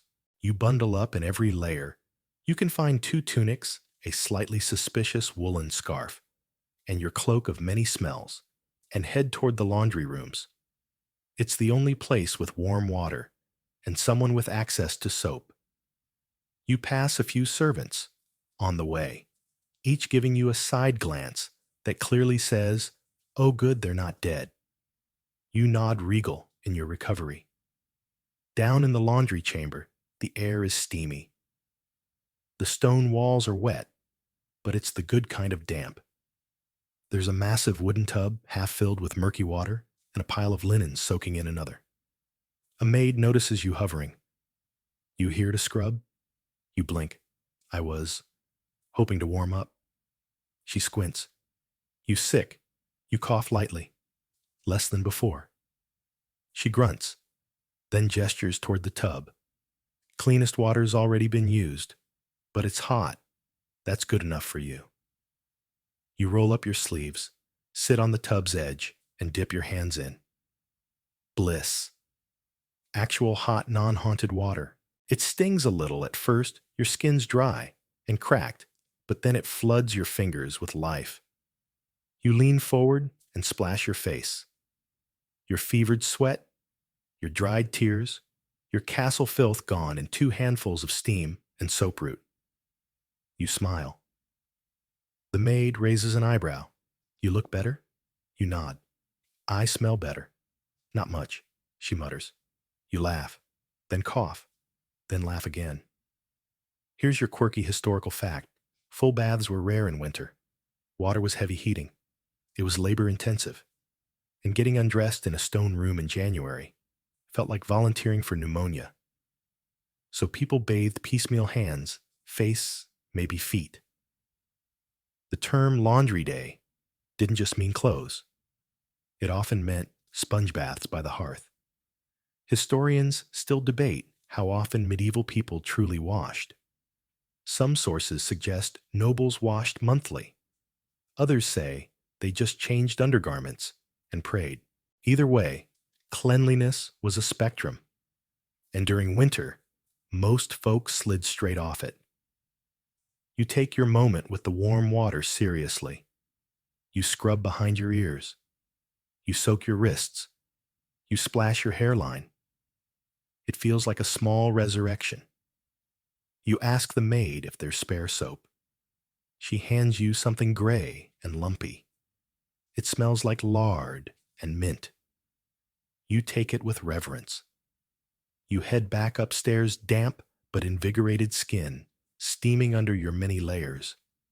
You reach your chamber, throw open the shutter wider, and let sunlight, actual weak, half-hearted sunlight, flood the space. Dust motes dance in the air. You sit on the bench and watch them like it's the best theater in town. And for once, you don't itch. You haven't coughed in 3 whole minutes. You even dare to take off your outer tunic and hang it by the hearth. You poke the embers with a bit of iron and coax them back to life. Warmth follows. You stretch toward it, palms out. The fire is small but faithful. It reminds you that you've survived so many things in this castle already. The cold, the drafts, the smoke, the bugs, the fever, the suspicious theft accusation. And you're still here, barely sure, but still. You sit for a long while, drying slowly, surrounded by the crackle of flame and the faint scent of minty lard. And for the first time in many nights, you don't dread the evening. Maybe, just maybe, you'll sleep tonight, without coughing, without scratching, without freezing, without waking to a chorus of creaks and whispers and feet that aren't yours. You lean back, exhale, and let the warmth carry you into a moment of peace. You sleep, not deeply, not comfortably, but compared to the chaos of the past nights, it's a revelation. No mysterious rustling, no bedbug ballet, no fever dreams about talking turnips or being chased through a tapestry by a coughing rat in armor. Just sleep. When you wake, the fire has gone out again. Of course. But the room still holds some of its warmth. A tiny miracle. Or perhaps the stone walls for once decided not to act like thermal vampires. You stretch. There's stiffness in your spine, soreness in your joints, but no new bites, no violent coughing. The cold is manageable. The blanket hasn't betrayed you in the night. And best of all, your boots are almost dry. You reach for them hesitantly. You poke a toe inside. No puddle, no frost, no hidden mouse. You let out a little breath you didn't realize you were holding. You pull them on one at a time, and for the first time in days, your socks don't make that awful squish. You even smile. You glance around your room, taking stock. Mattress still looks hostile, but the bench is now your kingdom. The draft from under the door has been tamed with stuffed cloth. The window shutter is cracked just enough to let in light, but not the Arctic. The lice haven't made a second campaign yet. You might actually be acclimating. Then your stomach growls like a siege horn. You haven't eaten since the lukewarm broth yesterday. Your body now demands real sustenance. You head out into the corridor, cloak over your shoulders, like a knight returning from war, just smellier and with fewer heroic songs in your honor. You make your way to the kitchen. Inside, it's bustling. The hearths are roaring. Pots are bubbling. A child is getting yelled at for knocking over a sack of something rooty. You sidle in and make eye contact with one of the cooks. She blinks, recognizing your plague-like aura from the past few days. You look less dead. I feel about 15% alive. She shoves a wooden bowl into your hands. It's thick, steaming. Smells like barley meat, maybe even actual seasoning. You almost cry. You sit near the fire, inhale deeply, and take your first bite. Warmth spreads instantly. Not just through your mouth, but your chest, your fingers, your soul. This stew, simple as it is, tastes like redemption. You finish it too fast and clutch the empty bowl for warmth. Someone tosses another log on the fire. Sparks fly upward. You stretch your legs toward it, boots now, drying properly, not just pretending to. Here's today's historical bite. Winter food in castles was monotonous but essential. Root vegetables, grain-salted meats, anything that could survive the frost and rot slowly. Fresh greens were scarce. Fruit was a memory. Meat, if you had it, was boiled to leather. Historians still debate whether castle kitchens truly varied meals, or if people just got really good at pretending to enjoy pottage for the 93rd time. But right now, you'd eat anything. After breakfast, you step outside, into the courtyard. It's still cold, still stone-gray skies, and a wind that wants to slap your nose off. But today, you don't care. Your boots crunch on frost that hasn't yet melted. A chicken scuttles past your feet. Someone's chopping wood in the distance. You hear a lute being plucked off key in a nearby chamber. And just for a moment, you feel awake. You turn your face toward the sky. There's no sun, but the clouds are brighter. The air is dry. The castle for once feels like it might not hate you. You head back inside, stopping by the laundry room. The same maid from yesterday looks up. You survived. Barely, you say, smiling.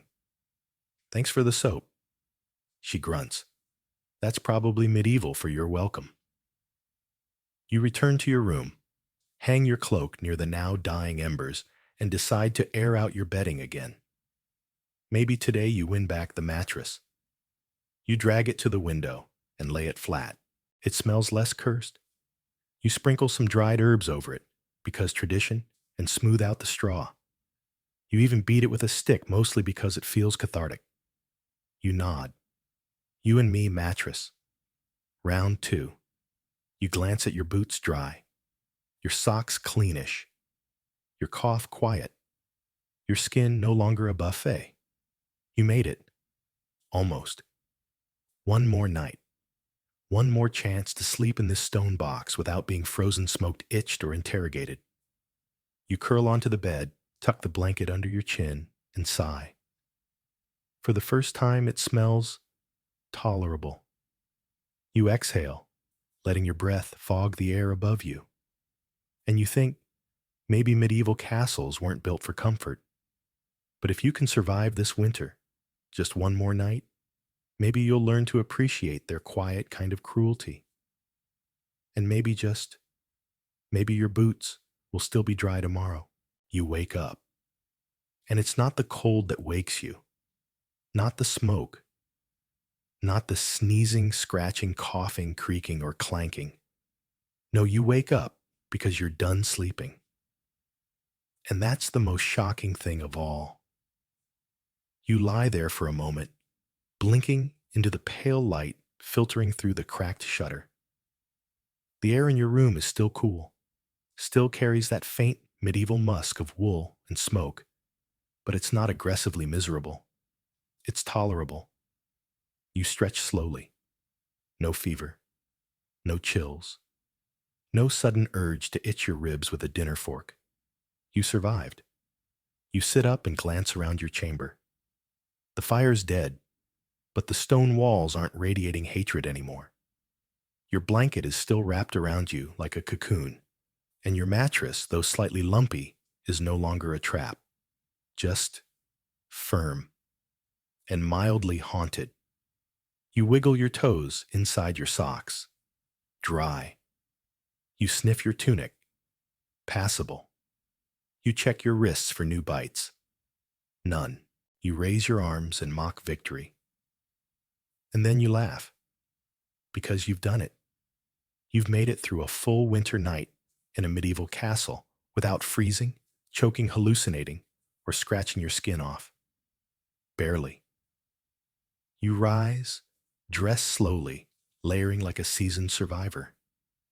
You even fold your blanket, giving it a respectful nod. You walk the hallways with new energy. No longer dragging your cloak like a defeated wraith, but moving with purpose. Like someone who knows where the warmest corners are and which bench doesn't have fleas. Downstairs, the great hall is brighter than usual. There's bread, cheese, even something resembling fruit. You eat slowly, watching the fire dance in the hearth. You think of the nights you spent huddled near dying embers, coughing your lungs into the void, scratching through layers of wool, wondering whether a rat had taken over your pillow. And now, you feel human again. You wander outside just before midday. The sun, the actual sun, is peeking through the clouds, weak, pale. But there, you step into the courtyard boots, crunching on old frost. Someone is carrying firewood. Someone else is chasing a chicken that has very strong opinions about personal space. And you just stand there, breathing, not steaming with fever, not shivering like a wind chime, just breathing. Here's your last historical tidbit. Castles were never designed for comfort. They were built for defense, for show, for power. Warmth was a secondary concern, if that. And in winter, they turned against their residents, stone by stone, draft by draft. Historians still argue whether medieval nobles truly suffered in their palaces, or whether we modern people are just soft. But you know the truth now. You lived it. You coughed. You froze. You itched. You boiled water with your own body heat. You fought a war with insects and won by retreating. You walked the perimeter of the courtyard, passing torches, frozen puddles and guards who no longer look at you like you're about to collapse in their arms. You nod at them. You've seen the worst parts of this castle and survived.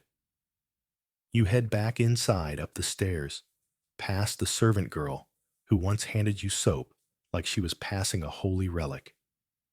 You reach your room. The window's open, just enough to let in a breeze, and you don't even flinch.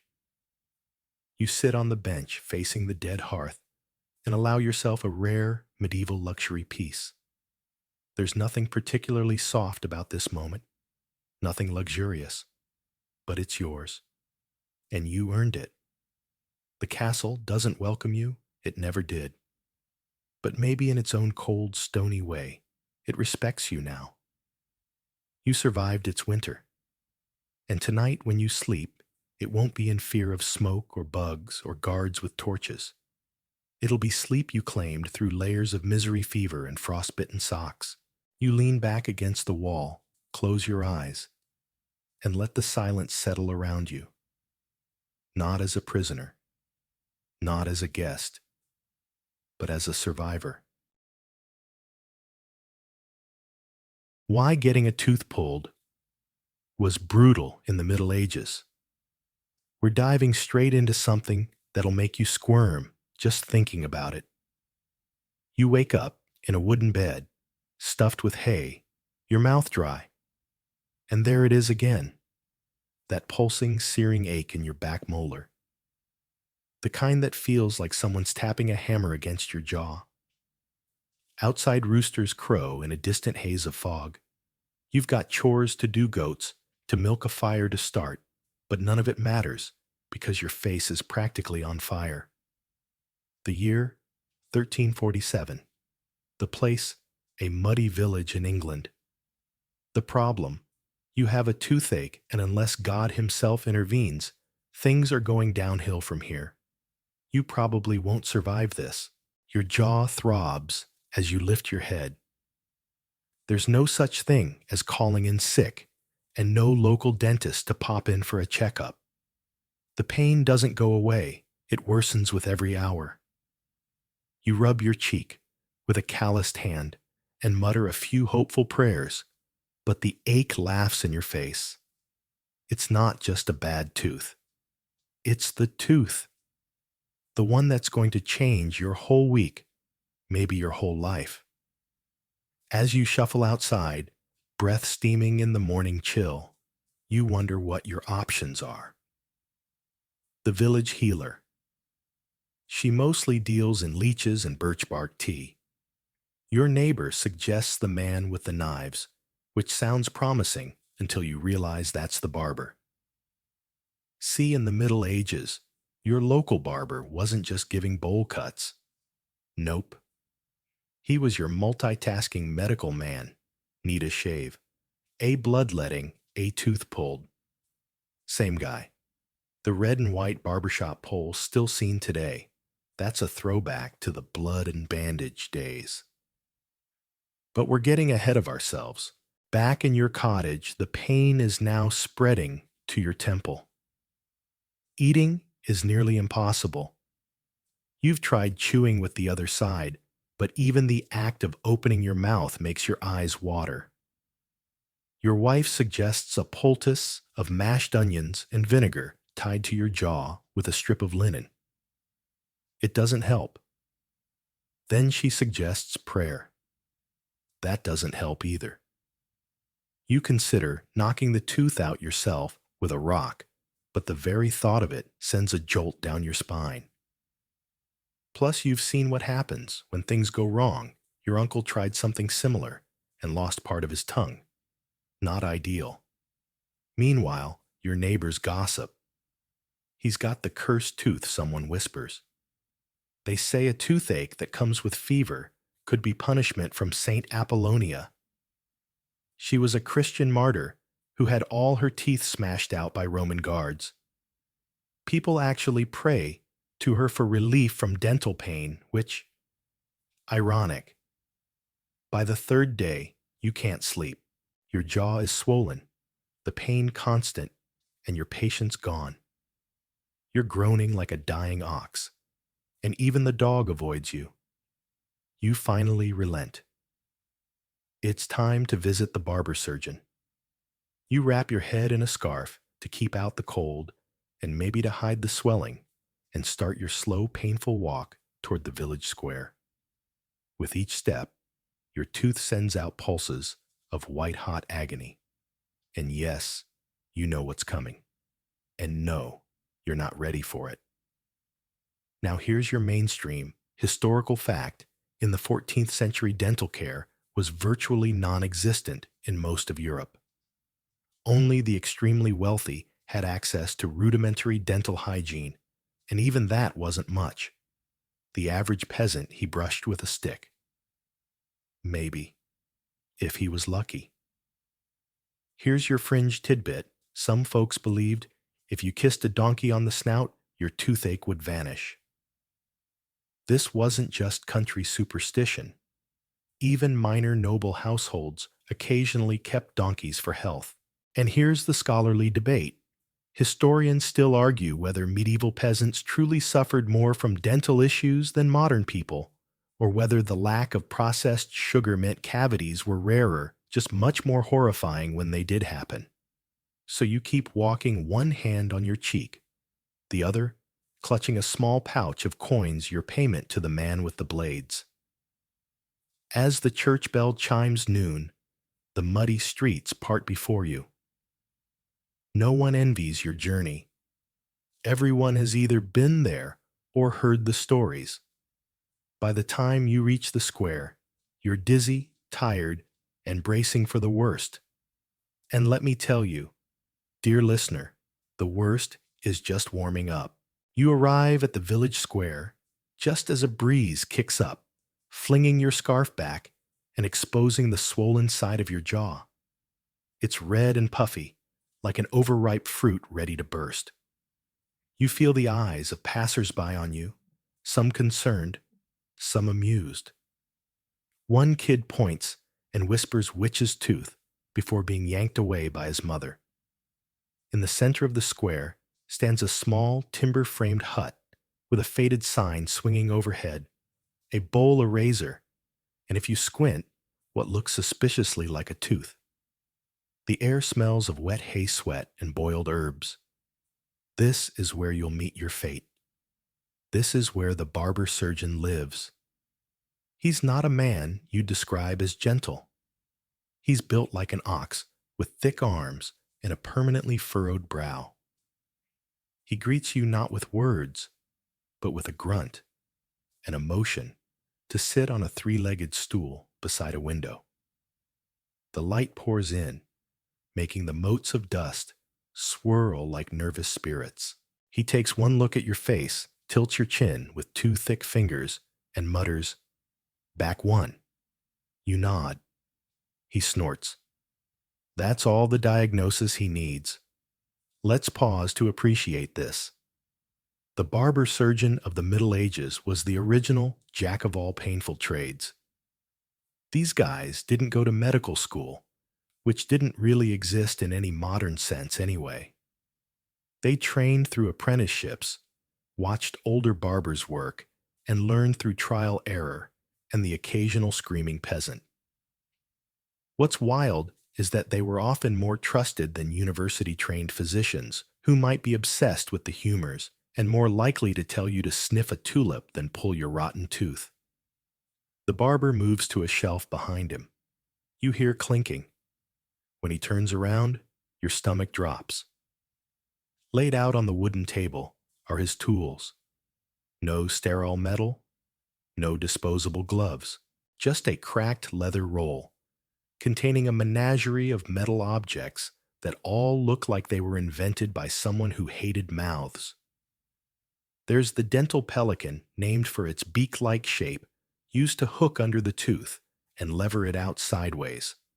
A tooth key, which looks like a corkscrew, mated with a crank handle designed to twist the tooth free. Then there are pliers, crude, and pitted with a hinge that squeaks when he opens them. They haven't been cleaned since ever. There's dried blood on the handles, bits of lint, and what might be a fingernail. The barber pours a little wine over one of them and wipes it with a cloth that used to be white. There, sterilized Middle Ages style. You're told to open your mouth. Not asked told. You hesitate. He grunts again and gestures toward the stool more firmly. You sit. Then he pulls out a leather strap and starts tying your wrist to the chair. Standard, he mutters. Your heart races. You want to run, but your legs are lead. Your tooth, now pulsing like a war drum, roots you in place.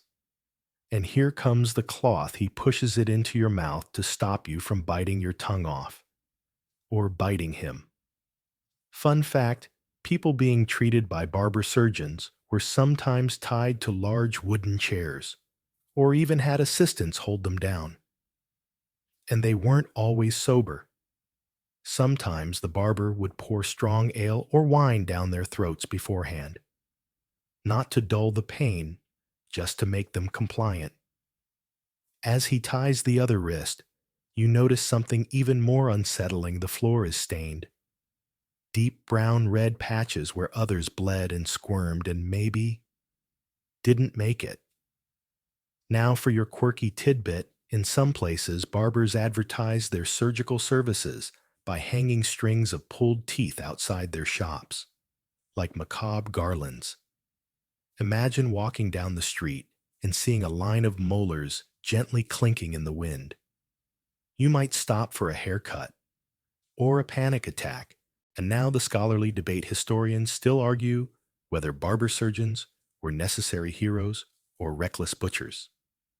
Some records praise them for saving lives and offering care to the poor. Others paint them as opportunists with sharp tools and no mercy. Back to you. The barber fingers, your cheek finds the bulge where the tooth lies. He selects the tooth key grate. That one involves twisting. You hear him mutter under his breath, something about firm roots. You're not sure if he's admiring your dental strength or preparing himself for battle. He places the tool around the tooth and begins to turn. The pressure is immediate and terrifying. There's a creak not from the tool from your jaw. Pain floods your brain like fire.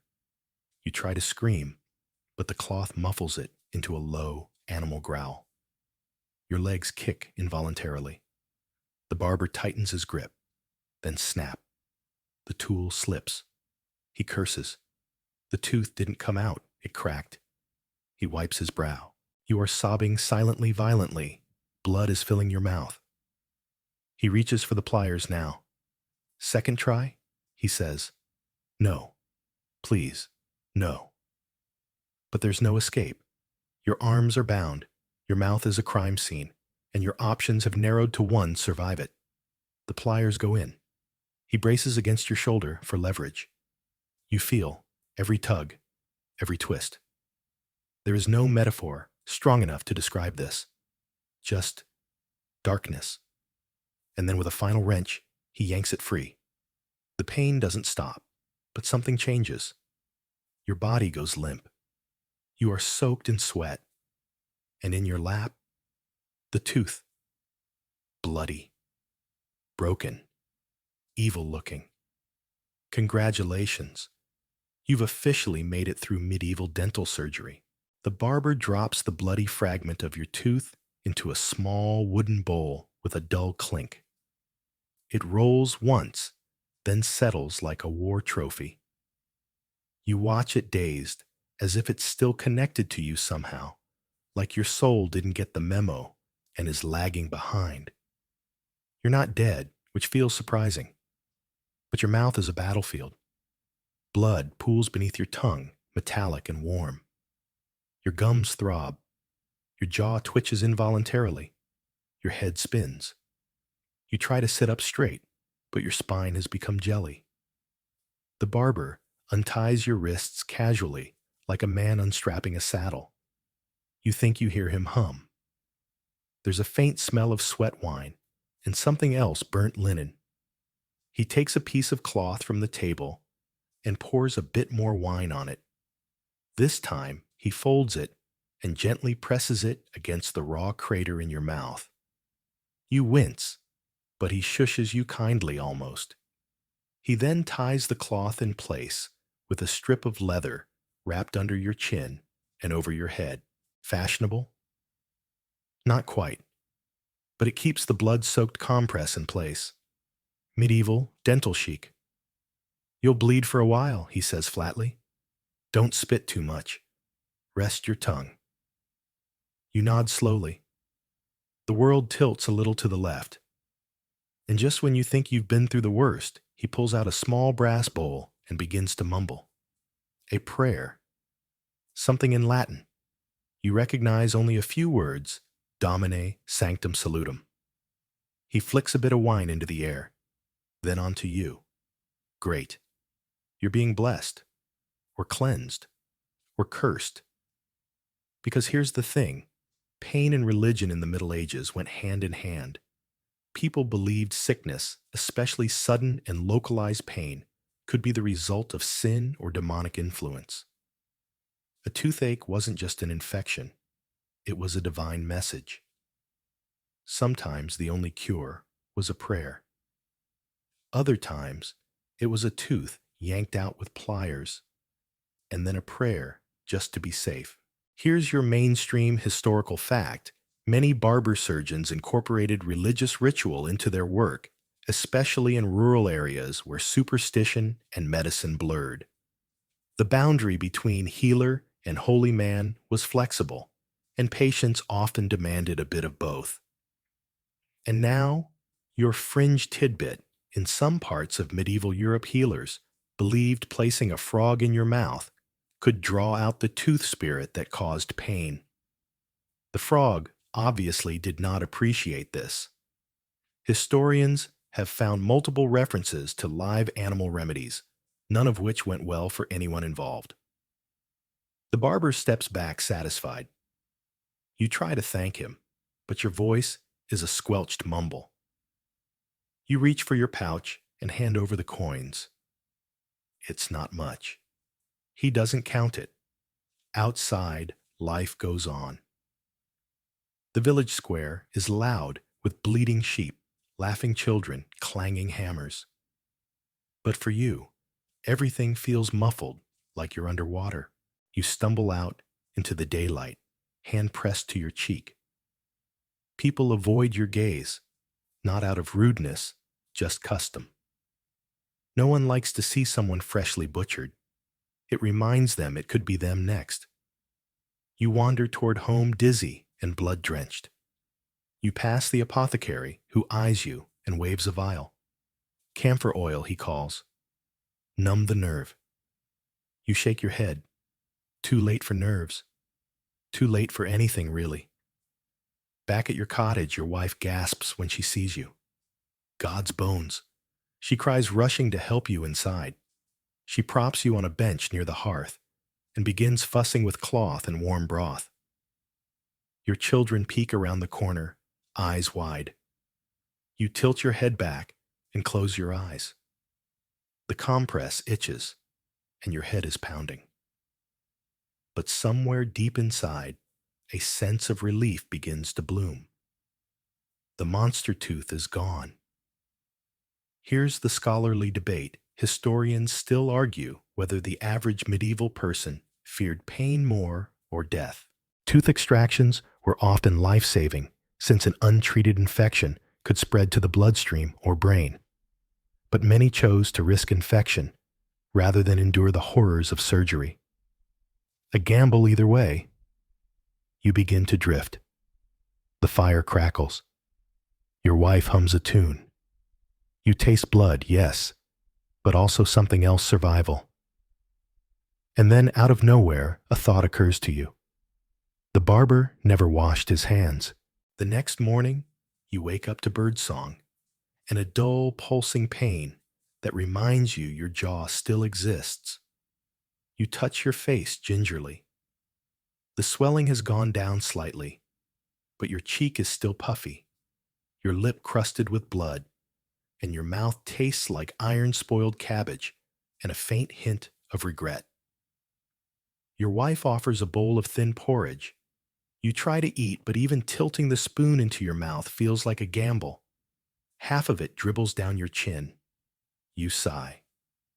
This is your life now.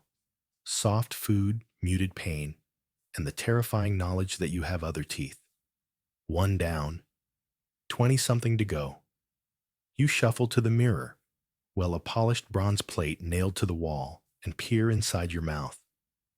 The gap where the tooth used to be is dark and gory. You're pretty sure there's still something lodged in there, a bit of cloth maybe, or a sliver of bone.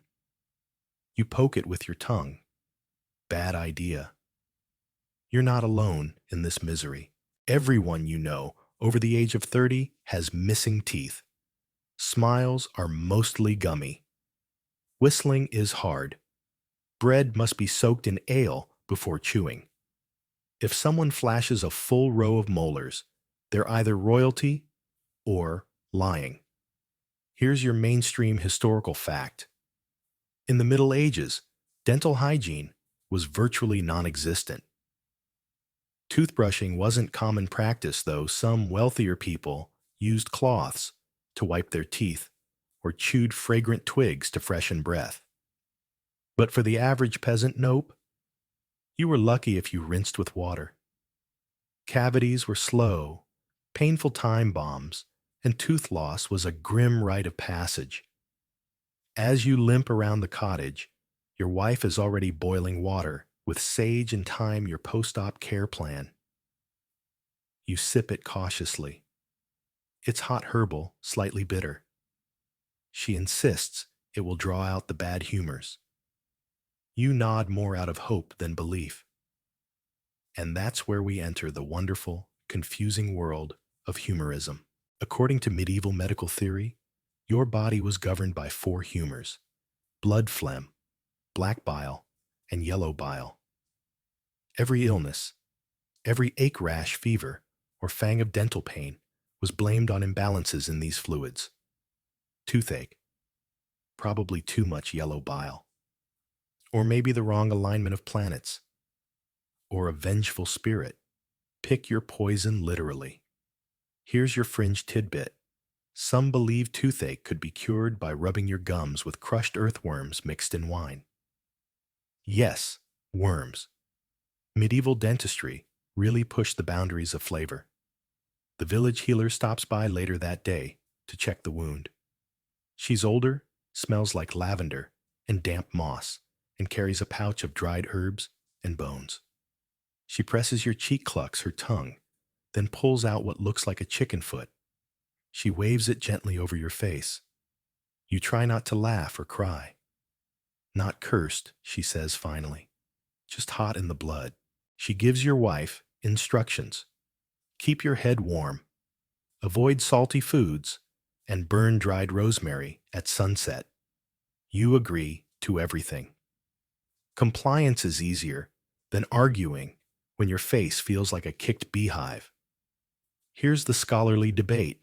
Historians still argue how much of medieval folk medicine was rooted in actual results versus placebo. While modern science rightly debunks most of it, some herbal remedies, like clove oil or sage, did have mild antiseptic properties. But were these used intentionally for those effects, or just because they smelled holy? No one's quite sure. You spend most of the day lying by the fire half awake. At one point, your eldest son toddles over and offers you a rock, his version of medicine perhaps. You accept it with great ceremony. Outside, the wind picks up. The chimney whistles. Somewhere in the village, a blacksmith's hammer rings out a clear metallic clang that makes your jaw throb anew. And then there's that smell again. It's not from your house. It's from you. The extraction site reeks of rot and iron. Your breath could curdle milk. It's time to face a new humiliating truth. Your toothache may be gone, but your breath could end friendships. You try to exhale through your nose as much as possible. Not just because your mouth still feels like a battlefield, but because, let's be honest, you don't want to smell yourself. It's there, hanging in the air around you, the unmistakable scent of decay, of blood, an old broth of something that once was part of you and now belongs to the compost heap of history. Your breath has officially become a weapon. Your wife tries not to flinch. She places a small bunch of dried mint and lavender near your pillow. Just to sweeten the air, she says gently. You nod. You understand. You also vaguely recall that mint was once used in ancient Greece to perfume goat corpses. So that's where we are. She hands you a clove to chew. You try. It stings. And then it burns. Like someone lit a candle in your jaw. But as your eyes water, something miraculous happens. For a brief moment, you feel slightly cleaner inside. Here's your mainstream historical fact. Cloves, sage, and mint were among the most commonly used herbal breath fresheners in medieval Europe. People chewed them not just for the flavor, but for their supposed cleansing and spiritual properties.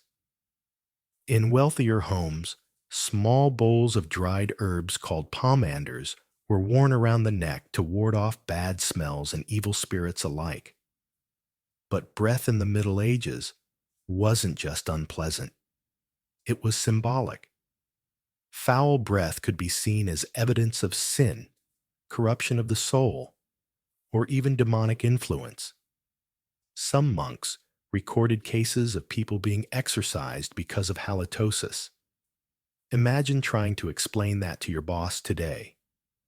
Back in your cottage, you swish your mouth with warm vinegar, another suggestion from the healer. It doesn't help much.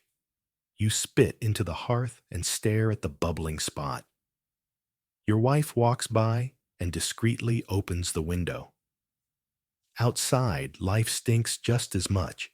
The village butcher has dumped offal near the edge of the woods again, and the flies are already hosting a rave. The privy overflows.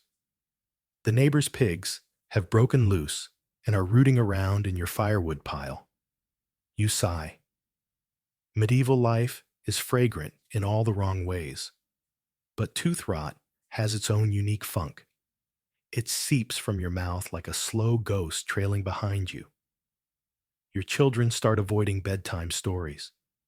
Your dog avoids your lap. And the worst part, your tongue keeps finding the empty socket. It's like a nervous tick, a grim little hobby your mouth has adopted in its free time. Here's your fringe tidbit. In some areas, people believed placing a crushed mouse against the tooth could cure pain and stop bad breath. Yes, a mouse. Dead, preferably. Tied to your face with twine. Breathe easy, little guy. You ask your wife by way of pathetic hand gestures if anyone in the village sells honey. She nods. Later that day, she returns with a tiny clay pot of thick golden goo. You dab some on your finger and smear it on your gums. The sweetness cuts through the bitterness.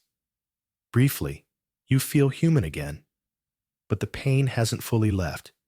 It's dulled, yes, reduced to a throb, but there's an ache in your jawbone that feels wrong, as if something's festering deeper in the bone. Or maybe it's just your imagination fed by sleeplessness and shame. You dream that night of teeth, falling out of your mouth in slow motion, filling your hands, turning into pebbles. You wake up gasping, the taste of blood still clinging to your throat. And here's the scholarly debate historians still argue whether post-extraction infections in the Middle Ages were as rampant as assumed. Some evidence suggests surprisingly low mortality rates for basic procedures, perhaps because people were exposed to more microbes and had stronger natural resistance. Others argue most deaths from infection went unrecorded or were blamed on witchcraft or bad air. You wouldn't be surprised if your neighbors thought your mouth was cursed. One of them left a sprig of yarrow on your doorstep, for healing supposedly, but also used in folk magic. Mixed signals. You lie by the hearth again, chewing clove and sipping thyme water, waiting for your breath to improve, your strength to return, and your dignity to stop hiding in the pantry. But for now, the lesson is clear. In the Middle Ages, bad breath wasn't a punchline. It was a warning sign of illness, of infection, of death, or at the very least of a very long, very quiet dinner. By day 3, your jaw still aches, your breath could knock out a cow, and your general mood has turned from pitiful patient to quietly resentful ghost. But even worse than the pain is the thought that this might not be over. Not by a long shot. You're lying on your straw-stuffed mattress when a neighbor bursts into your home without knocking. He's panting. The plague, he wheezes. In the next village, 3 dead already. You sit up too fast. Your head swims. Plague. Again. It's 1347, remember? The Black Death is creeping through Europe like a dark fog. People vanish overnight. Houses are boarded shut. Church bells toll day and night. And here you are with an open weeping hole in your mouth, prime real estate for infection. Here's your mainstream historical fact. The bubonic plague arrived in Europe in the mid-14th century and killed an estimated 25 to 50 million people, up to half the population in some areas. It spread fast, hitting villages like a thief in the night. Poor sanitation, overcrowding, and ignorance made the perfect storm. The link between tooth infections and deadly illness. Very real. If your wound festers, if bacteria from your gums enters your bloodstream, you could fall ill in days, and no one would blame your molar. They'd blame bad air witch's sin, or perhaps your grumpy cat. You wrap your scarf tightly around your head and mouth. Not because it helps, but because it feels like it might. It's a shield against the creeping dread that is life in the Middle Ages, plague, famine, rat's teeth. Here's your fringe tidbit. Some medieval plague doctors believed in the power of tooth charms to ward off death. Small ivory carvings, bits of jawbone, or even gold leaf pressed into the gums were thought to protect you from infection. Spoiler, they didn't. Your wife boils everything. Blankets, clothes, your ragged scarf, hoping heat will drive out sickness. She sprinkles lavender around the doors and hangs rosemary in the rafters. You do your part by sitting still and trying not to cough. But there's a problem. Your jawline is starting to swell again. Not as bad as before, but it's tender hot and smells faintly like cheese. Not the good kind. The kind that's been left under a saddle for a week.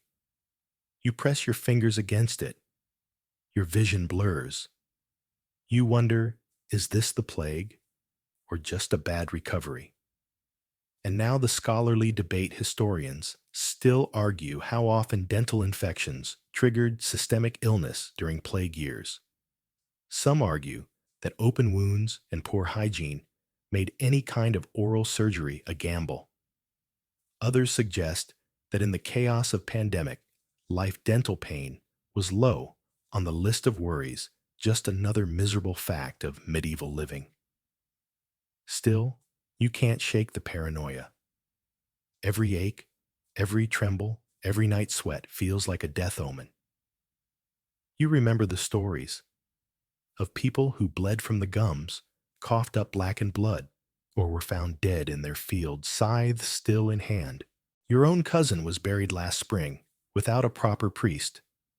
They sealed the door and burned the sheets.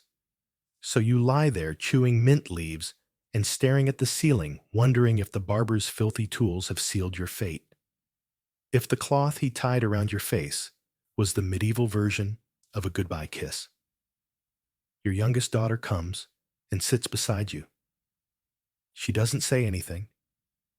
She just places a bundle of wildflowers on your chest and leans her head against your arm. You inhale gently. The flowers smell like dirt and sun. For the first time in days, your heart slows. You might not be dying. Not yet. But you're closer to death than you were last week. And somehow, that makes your toothless grin feel like a hard-won badge of survival. The next morning, you're still breathing. That alone feels like a small miracle. Your jaw aches, yes, but it's the familiar dull ache of something healing rather than something plotting your demise. The swelling has reduced, and you can finally open your mouth more than a sliver without wanting to scream. You shuffle outside for the first time in days. The sky is a hazy gray, the sun behind a gauze of mist. Chickens scratch half-heartedly at the frozen dirt. The neighbor's pig is rooting through what was once your herb garden. You don't stop him. Honestly, you respect the hustle. A few villagers nod as you pass. One mutters, "He's alive." You give a soft grunt in return, a mutual understanding of how rare and difficult that is. Then you notice something. The smell of stew drifting on the wind. Garlic onion, maybe even meat. Your stomach growls like a cursed beast. You haven't felt hunger in days. You stagger toward home with purpose. Inside, your wife is indeed cooking. She's got a pot on the fire, steam curling upward. You lean in eagerly, then stop. Your breath. Still bad. Still bad. But maybe slightly less apocalyptic. She hands you a bowl. Soft beans, boiled greens, and a spoonful of broth. You sip slowly. The warmth fills you. Your jaw doesn't protest. You allow yourself to smile even if it's lopsided and mostly gum. Here's your mainstream historical fact: food in the Middle Ages was coarse and often difficult to chew. Peasants survived on bread, pottage beans, and whatever vegetables they could grow. Meat was rare. For someone missing a tooth or several, eating became a negotiation with pain. As you chew, you remember that there are no dentists here, no appointments, no cleanings, no tiny sinks to spit in. You think of your friends, all with gapped smiles. Your mother, with barely any teeth left. Your grandfather, who could only eat boiled oats and still somehow lived to 60. Your tooth wasn't bad because you failed at hygiene. It was bad because everyone's teeth were bad. This is just what happens. Gums bleed, teeth rot, jaws swell. People cope. Your wife sits across from you sewing. She glances up, occasionally nods approvingly. You realize this is the most normal your house has felt in a week. And here's your fringe tidbit. Some medieval households kept a small cup or pouch of family teeth. Baby teeth, fallen molars, even shards pulled in desperation. These were seen as charms, memories, or future resources. Occasionally, they were buried beneath doorsteps to bring protection or fertility. You vaguely recall your mother keeping a jar like that. You wonder now if your freshly pulled molar will join the collection sitting in some dusty nook, a quiet monument to your suffering. You shift on the bench, scratching your leg absent-mindedly. The fire crackles. Somewhere down the road, a cart rolls by with a squeaky wheel. You begin to talk again, slowly, carefully. Your voice still has a lopsided slur, like your tongue is unsure where to rest. But it works. You ask for water. You thank your wife. You mumble a joke about your better side being the toothless one. She snorts. That's progress.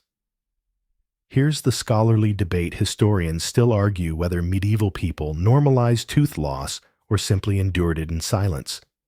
Some records suggest communities mocked the toothless. Others show high respect for elders regardless of how many teeth they had. After all, if you made it to old age, you'd earned your gummy grin. You stand a little wobbly. Go to the doorway. Feel the wind on your face. It's cold and smells like mud, but not like blood. You smile. Not because you're healed, not because it's over, but because despite everything, you're still here. And in the Middle Ages, that's more than most people could hope for. The next few days blur into a strange rhythm. Rest, rinse, chew, softly, repeat. You've become something of a connoisseur of porridge textures. Today's version is slightly thicker, with a hint of leeks. You chew, with the caution of someone who's fought their own molar and barely survived. And then one morning, someone knocks on your door. You open it to find your cousin Alwyn, standing there with a hand over his jaw and a haunted look in his eyes. "It's my turn," he says grimly. You nod. No words needed. You set him on the same bench where you once sat, puffy and pitiful. You pour him a cup of broth and hand him a strip of cloth. He sniffs it suspiciously. "What's this for?" "For after you say." He groans. Turns out your story is circulated. The tale of your extraction, the cloth, the wine, the blood, has become a village legend. Children whisper about it like a ghost story. He lived through the tooth curse, they say, as if surviving a dental procedure makes you some kind of local hero. You're not a hero, just someone who limps a little when he chews now. Here's your mainstream historical fact, communal knowledge about health in the Middle Ages, spread not through books, but through stories. Oral history, gossip folk tales, and exaggerated retellings shaped how people understood illness and recovery. If someone survived a painful procedure, they became the de facto expert on that ailment. You, dear listener, are now the tooth man. So when Alwyn asks what to expect, you try to explain. Gently. He'll use the key. It'll slip once, probably twice. You'll want to scream, but don't. Bite the cloth, not your tongue. You'll bleed. That's normal. You'll smell like old iron and wool. That's also normal. He stares. You make it sound like a battle. You pause. It is. Alwyn eventually shuffles off, muttering something about changing his mind. You don't blame him. Later, your wife tells you she overheard two women arguing in the marketplace over whether worms or wine worked better for tooth pain. One swore by burning sage and inhaling the smoke. The other claimed garlic rubbed on the soles of the feet could pull the pain downward and out. You chuckle and then flinch. Chuckling still hurts. Here's your fringe tidbit in certain Slavic communities. It was believed that if you buried your bad tooth under a hawthorn tree during a full moon, it would grow into a tooth tree and protect you from future illness. Some even left tiny offerings at the base bits of bread milk or coins. You think of your own tooth still sitting in a dish by the hearth. You haven't buried it. Yet. Maybe you should. You take it out, turn it over in your fingers. It's smaller than you remember. Ugly. Broken. A tiny reminder of suffering. You walk out to the edge of the woods, find a quiet patch of earth near a twisted tree, and bury it with a few muttered words. Not a prayer exactly, just thanks. And here's the scholarly debate. Historians still argue whether medieval people truly believed in the magical power of bodily relics. Teeth, nails, hair. Or if it was just tradition. Was it superstition or symbolic closure? The line between ritual and practicality was thin, often blurred by necessity and fear. As the sun begins to set, you sit by the tree a while longer. The breeze rustles the leaves. You feel lighter. Back home, your daughter has drawn a little picture on a scrap of parchment. It's you stick limbs, big smile, missing tooth, and all. She's labeled it Papa Brave. You tack it to the wall right next to the dried rosemary bundle. For the first time in days, you laugh, really laugh. It still hurts, but you do it anyway. A week passes. Your jaw still aches on cold mornings, and your tongue still wanders to the empty socket out of habit. But the bleeding has stopped your breath, no longer scares the chickens, and you can drink wine again without feeling like your skull is collapsing inward. In other words, you're back. But one thing still nags at you. It's something you overheard the blacksmith say at the tavern. You know what causes toothache worms? You nearly spat out your drink. Tooth worms. You thought he was joking. He wasn't. Turns out most of the village, and apparently most of Europe, believes this. The idea is that small, squirming creatures burrow into your teeth and gnaw away until you're in agony. Can't see them, of course, but you can feel them. Wiggling. Biting. Breeding. Here's your mainstream historical fact. The toothworm theory was widely accepted from ancient times all the way into the 18th century. From Babylon to Paris, people believed that tooth decay was caused by tiny living worms inside the tooth. Some even claimed to see them squirming when a tooth cracked open, most likely mistaking decayed pulp or nerve endings for creatures. In your village, the cure for toothworms is as weird as the diagnosis. People burn specific herbs, henbane mustard seed, even poppy, and inhale the smoke through a hollow reed, believing the heat and stench will drive the worms out. If you hear a pop, says your neighbor solemnly, that's one leaving. You try not to laugh. You've been through tooth pain. You know what it feels like. And sure, it might have felt like something alive was gnawing at your jaw, but now you know better. Probably. Here's your fringe tidbit.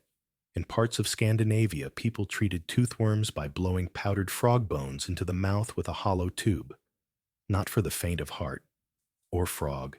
You decide to visit the healer again. Not because you think you have worms, you hope, but because you're curious. She greets you with a nod and offers you something that smells like burnt onions and vinegar. For strength, she says. You ask her if she believes in toothworms. She shrugs. I've seen too much to doubt.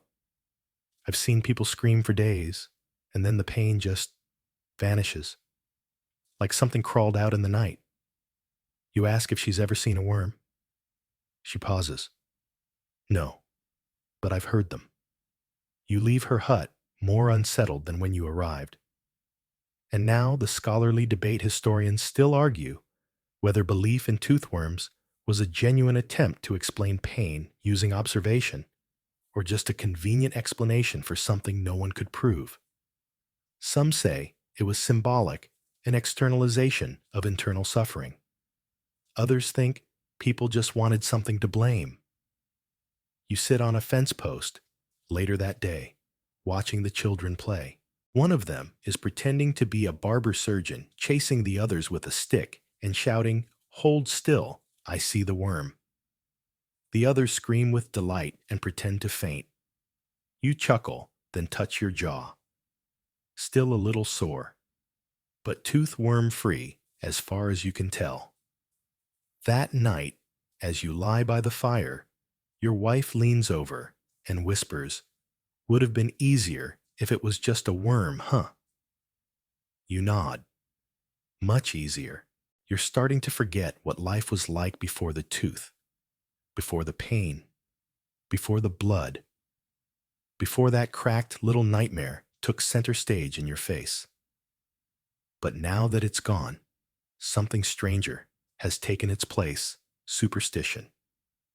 It's not just the tooth worms. Suddenly it seems like everyone has an opinion on how to prevent dental doom. Old Marta swears by chewing raw garlic every morning. The tanner says you should never sleep with your mouth open, or the night spirits will crawl in. And the village priest, he suggests something more divine. Pray to Saint Apollonia, he tells you one afternoon, placing a gentle hand on your shoulder. She understands tooth pain. She died from it. You blink. Excuse me. She was a Christian martyr, he explains. They shattered all her teeth before they burned her. Well then, here's your mainstream historical fact. Saint Apollonia, a 3rd century Christian martyr, became the patron saint of dentistry and toothaches. According to legend, Roman persecutors knocked out her teeth during torture, and she willingly leapt into a fire to avoid renouncing her faith. In medieval Europe, people prayed to her when suffering from dental pain, and her image often included pincers holding a tooth. You try it. That night, you kneel by the fire, close your eyes, and offer a small whispered plea to Saint Apollonia. Your jaw aches less the next morning. Coincidence? Possibly. But in this era, coincidence and divine intervention are pretty much interchangeable. You notice a small wooden icon appear in the church the following week, a carved image of a woman holding pliers and a single tooth. Apollonia. People leave offerings at her feet. Coins cloth little scraps of bread. One child leaves a baby tooth carefully wrapped in string. Here's your fringe tidbit. Some believers in the late Middle Ages began wearing tooth-shaped amulets engraved with prayers to Saint Apollonia. These charms, often made of silver or bone, were thought to prevent pain or bring healing. In certain regions, people believed just saying her name during an ache could dull it. Your wife notices your fascination and surprises you with a small token carved from deer antler, a crude but charming little figure with what might be a tooth in one hand. "She's watching over you now," she says with a wink. You hang it above the hearth, right next to your daughter's stick figure drawing of Papa Brave. Between the two of them, you feel moderately protected. And here's the scholarly debate. Historians still argue whether medieval saints were seen more as divine helpers or magical intermediaries. Some academics frame this devotion as early folk Christianity, where faith blurred with superstition. Others view saints like Apollonia as crucial figures in a world with limited medical understanding, a way to anchor hope when pain was constant and help was rare. Either way, you get it now. Yukai, it's not about whether it works. It's about feeling like something is on your side. Someone somewhere is listening when your jaw throbs at midnight and you can't remember the last time you slept well. You spend the next few days collecting stories. The butcher once boiled his tooth in mead and drank it. The shepherdess used to hum a certain tune every time her gums hurt, swearing it scared the worms away. The miller simply pulled out 3 of his own teeth with a knife because better to lose them on your terms. They tell these tales with pride, horror, and humor all mixed together. You realize now everyone has a tooth story. And yours is finally becoming just that, a story. Not a wound, not a crisis. Just something that happened and now lives on in tales, prayers, and one weird little antler figurine dangling above your fire. Days pass, and life begins to settle into its usual rhythm. You chop wood again, carefully, of course. You milk the goat. You grumble about the weather. And most importantly, you chew. Slowly, tentatively, but you chew. You're not the only one in recovery, though. Word has spread through the village, and now people keep stopping by your door. Not with casseroles, but with questions. What did it feel like? Did you see your soul leave your body? Was it worse than stepping on a rake? You start to feel like a local oracle of pain. People huddle near your fire, clutching their jaws, desperate for advice. You give them what you can: salt water, cloves courage. But one day, the door creaks open and she walks in. Lady Marjorie. She's not royalty, but she might as well be. She lives in the manor house beyond the orchard, the one with the stone fireplace and the windows that close. She wears wool lined with fur and carries herself like someone who's never chopped a turnip in her life. I hear you survived a tooth pulling, she says, as if discussing a dragon slaying. You nod. She sits, without asking. I have a situation. She lowers her voice, glances around. The back left molar. It throbs when I laugh, or eat, or exist. You try not to smile. It still tugs on the sore side of your mouth. Here's your mainstream historical fact: medieval nobles had better access to dental remedies than peasants. They could afford imported herbs, ointments, and tools made of polished steel. Some even commissioned gold toothpicks or paid physicians for personalized treatments. But at the end of the day, they still had the same mouths, and teeth don't care about titles. Lady Marjorie shows you a small silver spoon filled with some grayish paste. My physician sent this from Bruges. Supposed to draw out the humors. You sniff it. Smells like ash and mint. Not unpleasant, but not helpful. You offer her a clove and a bit of your sage brew. She eyes it skeptically. That's rustic. Effective, you reply. She takes it, drinks, winces. And here's your fringe tidbit. Some noble women carried tiny ornate boxes filled with sweet-smelling powders, early forms of breath fresheners. These boxes were called pomanders, and they were often worn on a chain or tucked into sleeves to combat the ever-present scent of medieval life. Some even had tiny brushes for scraping the tongue. Lady Marjorie leaves that day with a pouch of herbs, your last piece of beeswax-soaked linen, and a newfound respect for commoner remedies. She doesn't say thank you, but she nods. That's something. Later, your wife laughs. You've become the village dentist. You protest. But then the miller's apprentice shows up holding his jaw, and the blacksmith offers you a smoked ham in exchange for a look at this molar. And well, she's right. You hang a bit of cloth over the doorway, an old apron stained but clean, and scribble a charcoal drawing of a tooth on it. A joke, really. But people take it seriously. Here's the scholarly debate. Historians still argue whether medieval healers gained their reputations through knowledge accident or necessity. Without formal training, many medical roles were filled by those who had simply survived something and were willing to repeat the experience for others. Some became respected village doctors. Others ended up blamed when things went wrong. You don't charge coin. You accept eggs, herbs, firewood. Someone gives you a goose, which your children name Chewer. You're not a barber, not a surgeon, just someone with one less tooth and a head full of hard-won advice. But that's how most healers begin, isn't it? With pain and patience and a little bit of luck. It's late one evening when you hear a soft knocking at your door. Not urgent, almost polite. You rise from your chair by the hearth, the fire crackling low behind you. Chewer the goose honks, once annoyed by the disturbance. You open the door and find something curious. A boy, maybe 10, maybe 12, thin as a fence post and trembling. He doesn't speak, just opens his mouth wide.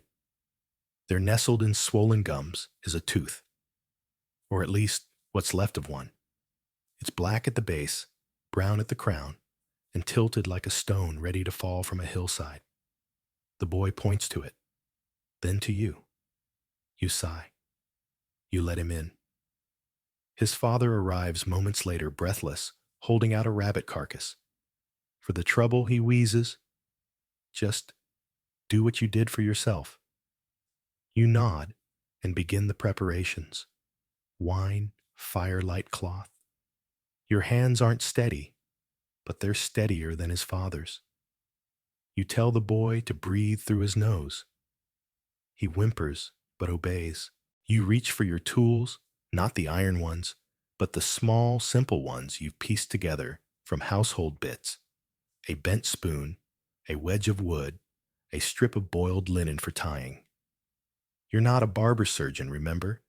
Just a survivor with a decent hand and a clean cloth. And yet here you are. Here's your mainstream historical fact: in the absence of professional care, many medieval families developed their own tooth-pulling methods.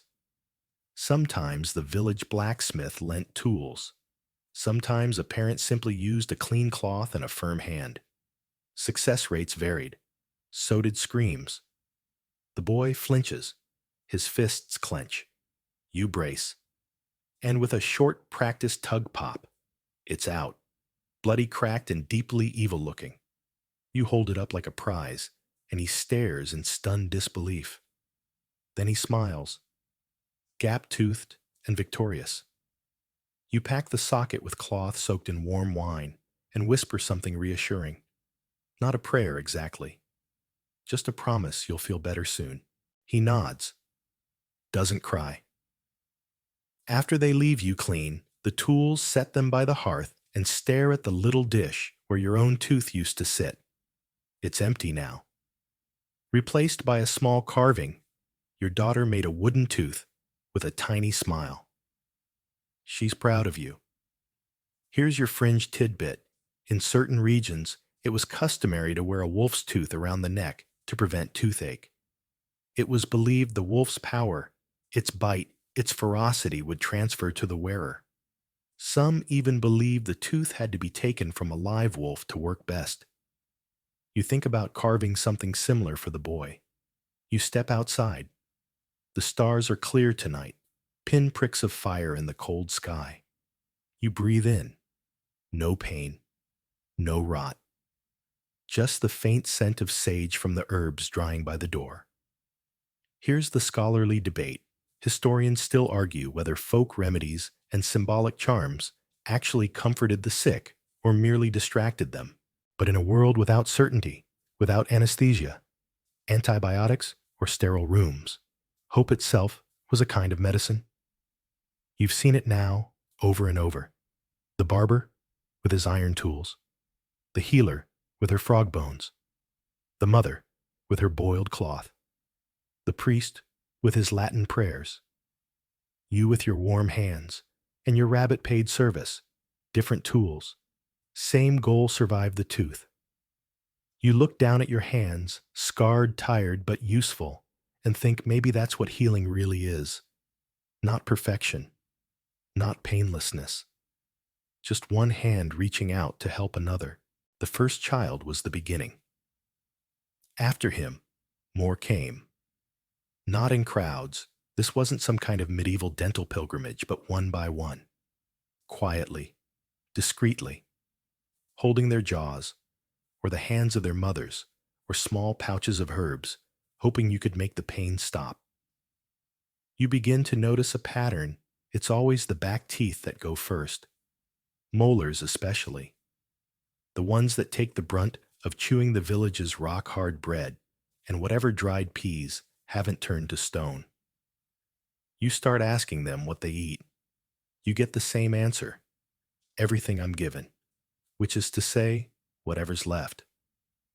One afternoon, a young girl comes in, maybe 8 years old. She opens her mouth without you asking. 2 baby teeth are already gone. The third is wobbling like a drunkard. She looks at you with big eyes and asks, "Will it hurt as much as my brother said?" You look her in the eye. "Probably. But you'll be braver than he was." She grins. She knows it's a joke. She lets you pull the tooth with a twist of cloth and a firm hand. No screaming. Just a tear or two and a bite on a stick.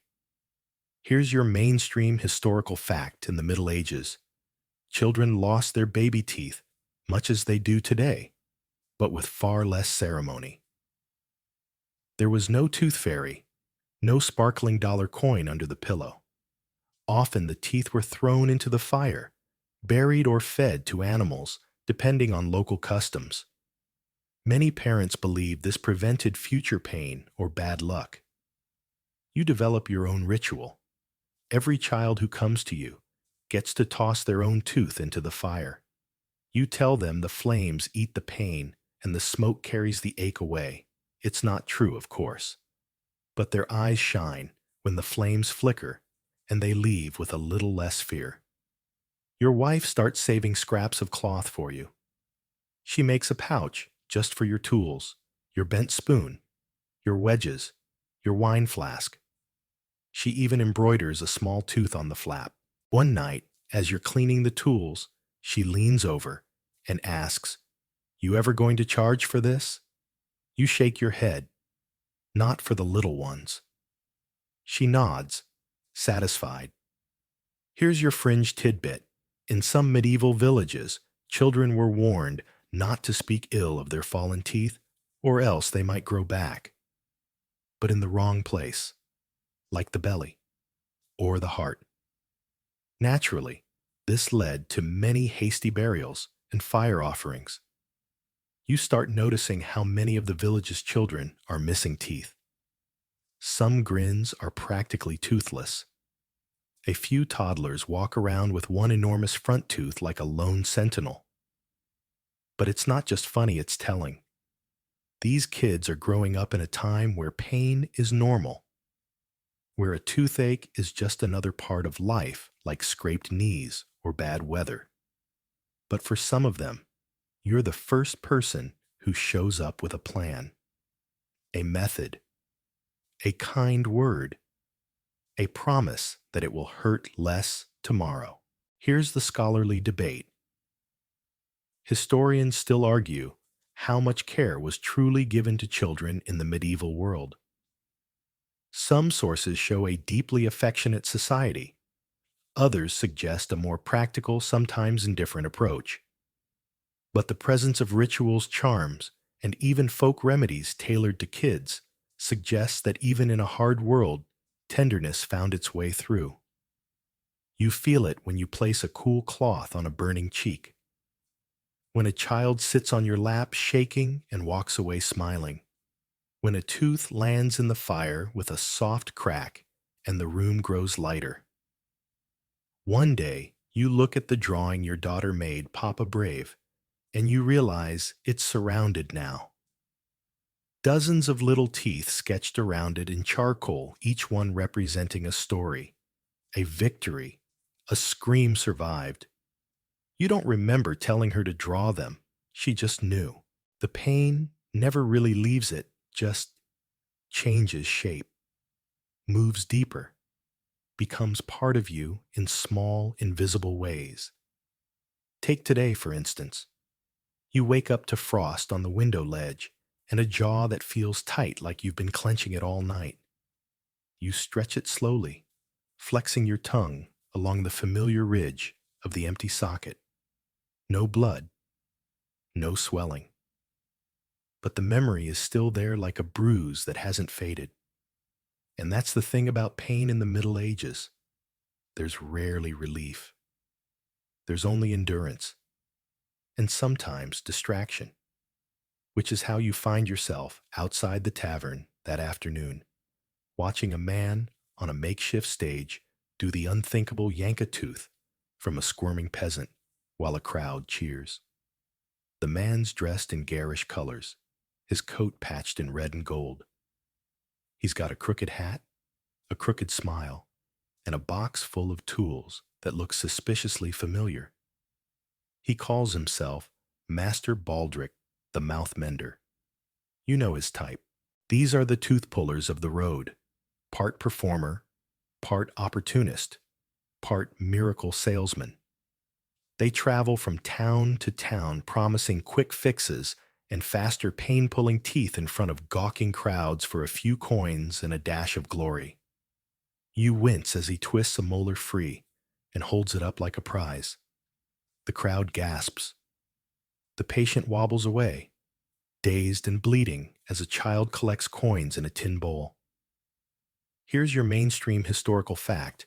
During medieval fairs and markets, it wasn't uncommon for itinerant tooth pullers to perform extractions publicly.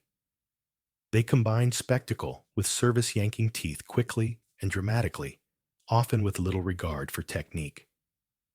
Some were skilled, many were not. You approach the stage. Baldric notices your stare. Fancy a demonstration, good man, he calls. Or perhaps a competition. You raise an eyebrow. How many teeth have you pulled? He grins. Too many. Still have all mine, though. He opens wide to prove it. Show off. Here's your fringe tidbit. Some of these wandering tooth pullers carried certificates of blessing from obscure clergy claiming divine protection during extractions.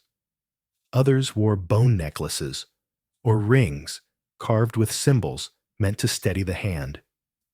Whether they helped or not, debatable. You watch a few more extractions. One goes well, one goes less well. The man screams, and Baldric drops the tooth into the mud. The crowd laughs. You don't. Later that evening, back in your cottage, you reflect on what you saw.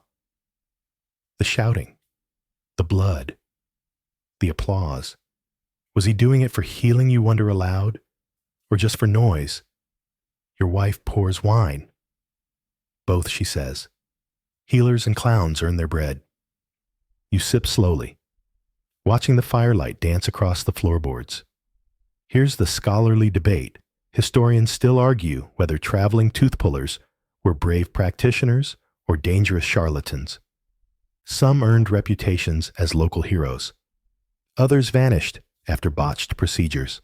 What's clear is that public extractions weren't just medicine, they were theater. You touch your jaw. It's solid. The hole is closed. You're not bleeding anymore. But watching Baldric reminded you of the rawness, the lack of control, the audience cheering while someone clenched a rag and screamed into the wind. You've never asked for applause, only quiet, a warm cloth, a darkened room, a fire to absorb the pain. Maybe that's why people keep coming to your door, because you don't treat it like a show. You treat it like a wound. The next morning, your jaw is quiet. Not healed, not forgotten, but quiet. Like an old dog lying by the fire, snoring softly, but ready to bark if provoked. You feel lucky, not just for the absence of pain, but for the knowledge you now carry. You've seen how bad it can be, how it was. And now you're the one others come to before things reach the screaming stage. But your peace doesn't last. Because today, a man arrives from 2 villages over an ox of a man with a beard like a hedge and eyes wide with desperation. My wife, he says. It's her tooth. She hasn't slept in 3 days. The pain is spreading. You don't hesitate. You pack your things, linen wine, your bent spoon, and set out with him before the sun is fully risen. The road is muddy, the wind sharp, and chewer The goose honks in protest as you leave. You reach their home, a modest cottage, with smoke curling from the chimney. Inside, the woman lies curled on a mat, her cheeks flushed, and her breathing shallow. One look at her, and your stomach tightens. Her jaw is massively swollen round red and hot to the touch. Her eyes flutter when she tries to speak, but the pain chokes her voice. You've seen this before? Not just a bad tooth, an abscess. Here's your mainstream historical fact. Dental abscesses, collections of pus caused by bacterial infection, were often fatal in the Middle Ages if left untreated. With no antibiotics and no understanding of sterilization, an untreated abscess could spread to the neck brain or bloodstream, leading to sepsis or death. You unwrap your tools, boil water, pour wine, tear linen into strips. This is no time for theatrics. This is damage control. You explain to her husband that the tooth must come out, that the swelling must be drained, that she will scream and maybe faint. He nods, pale as wool. Here's your fringe tidbit. In some medieval texts, it was recommended to heat a poker and lance a swollen jaw from the outside to release the fire within. Others suggested poultices made of mashed turnips, leeches to the temple, or even holding a candle to the cheek to draw out the poison. You don't do any of that.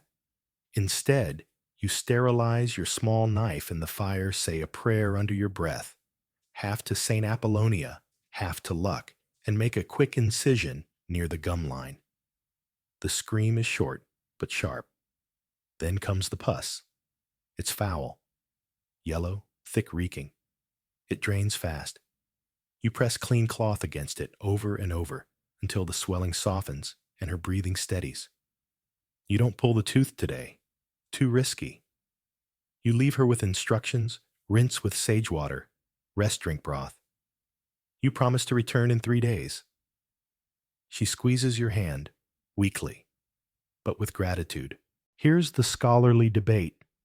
Historians still argue whether medieval field procedures like abscess draining were learned through trial and error, or if rudimentary knowledge was passed down among healers, midwives, and barber surgeons.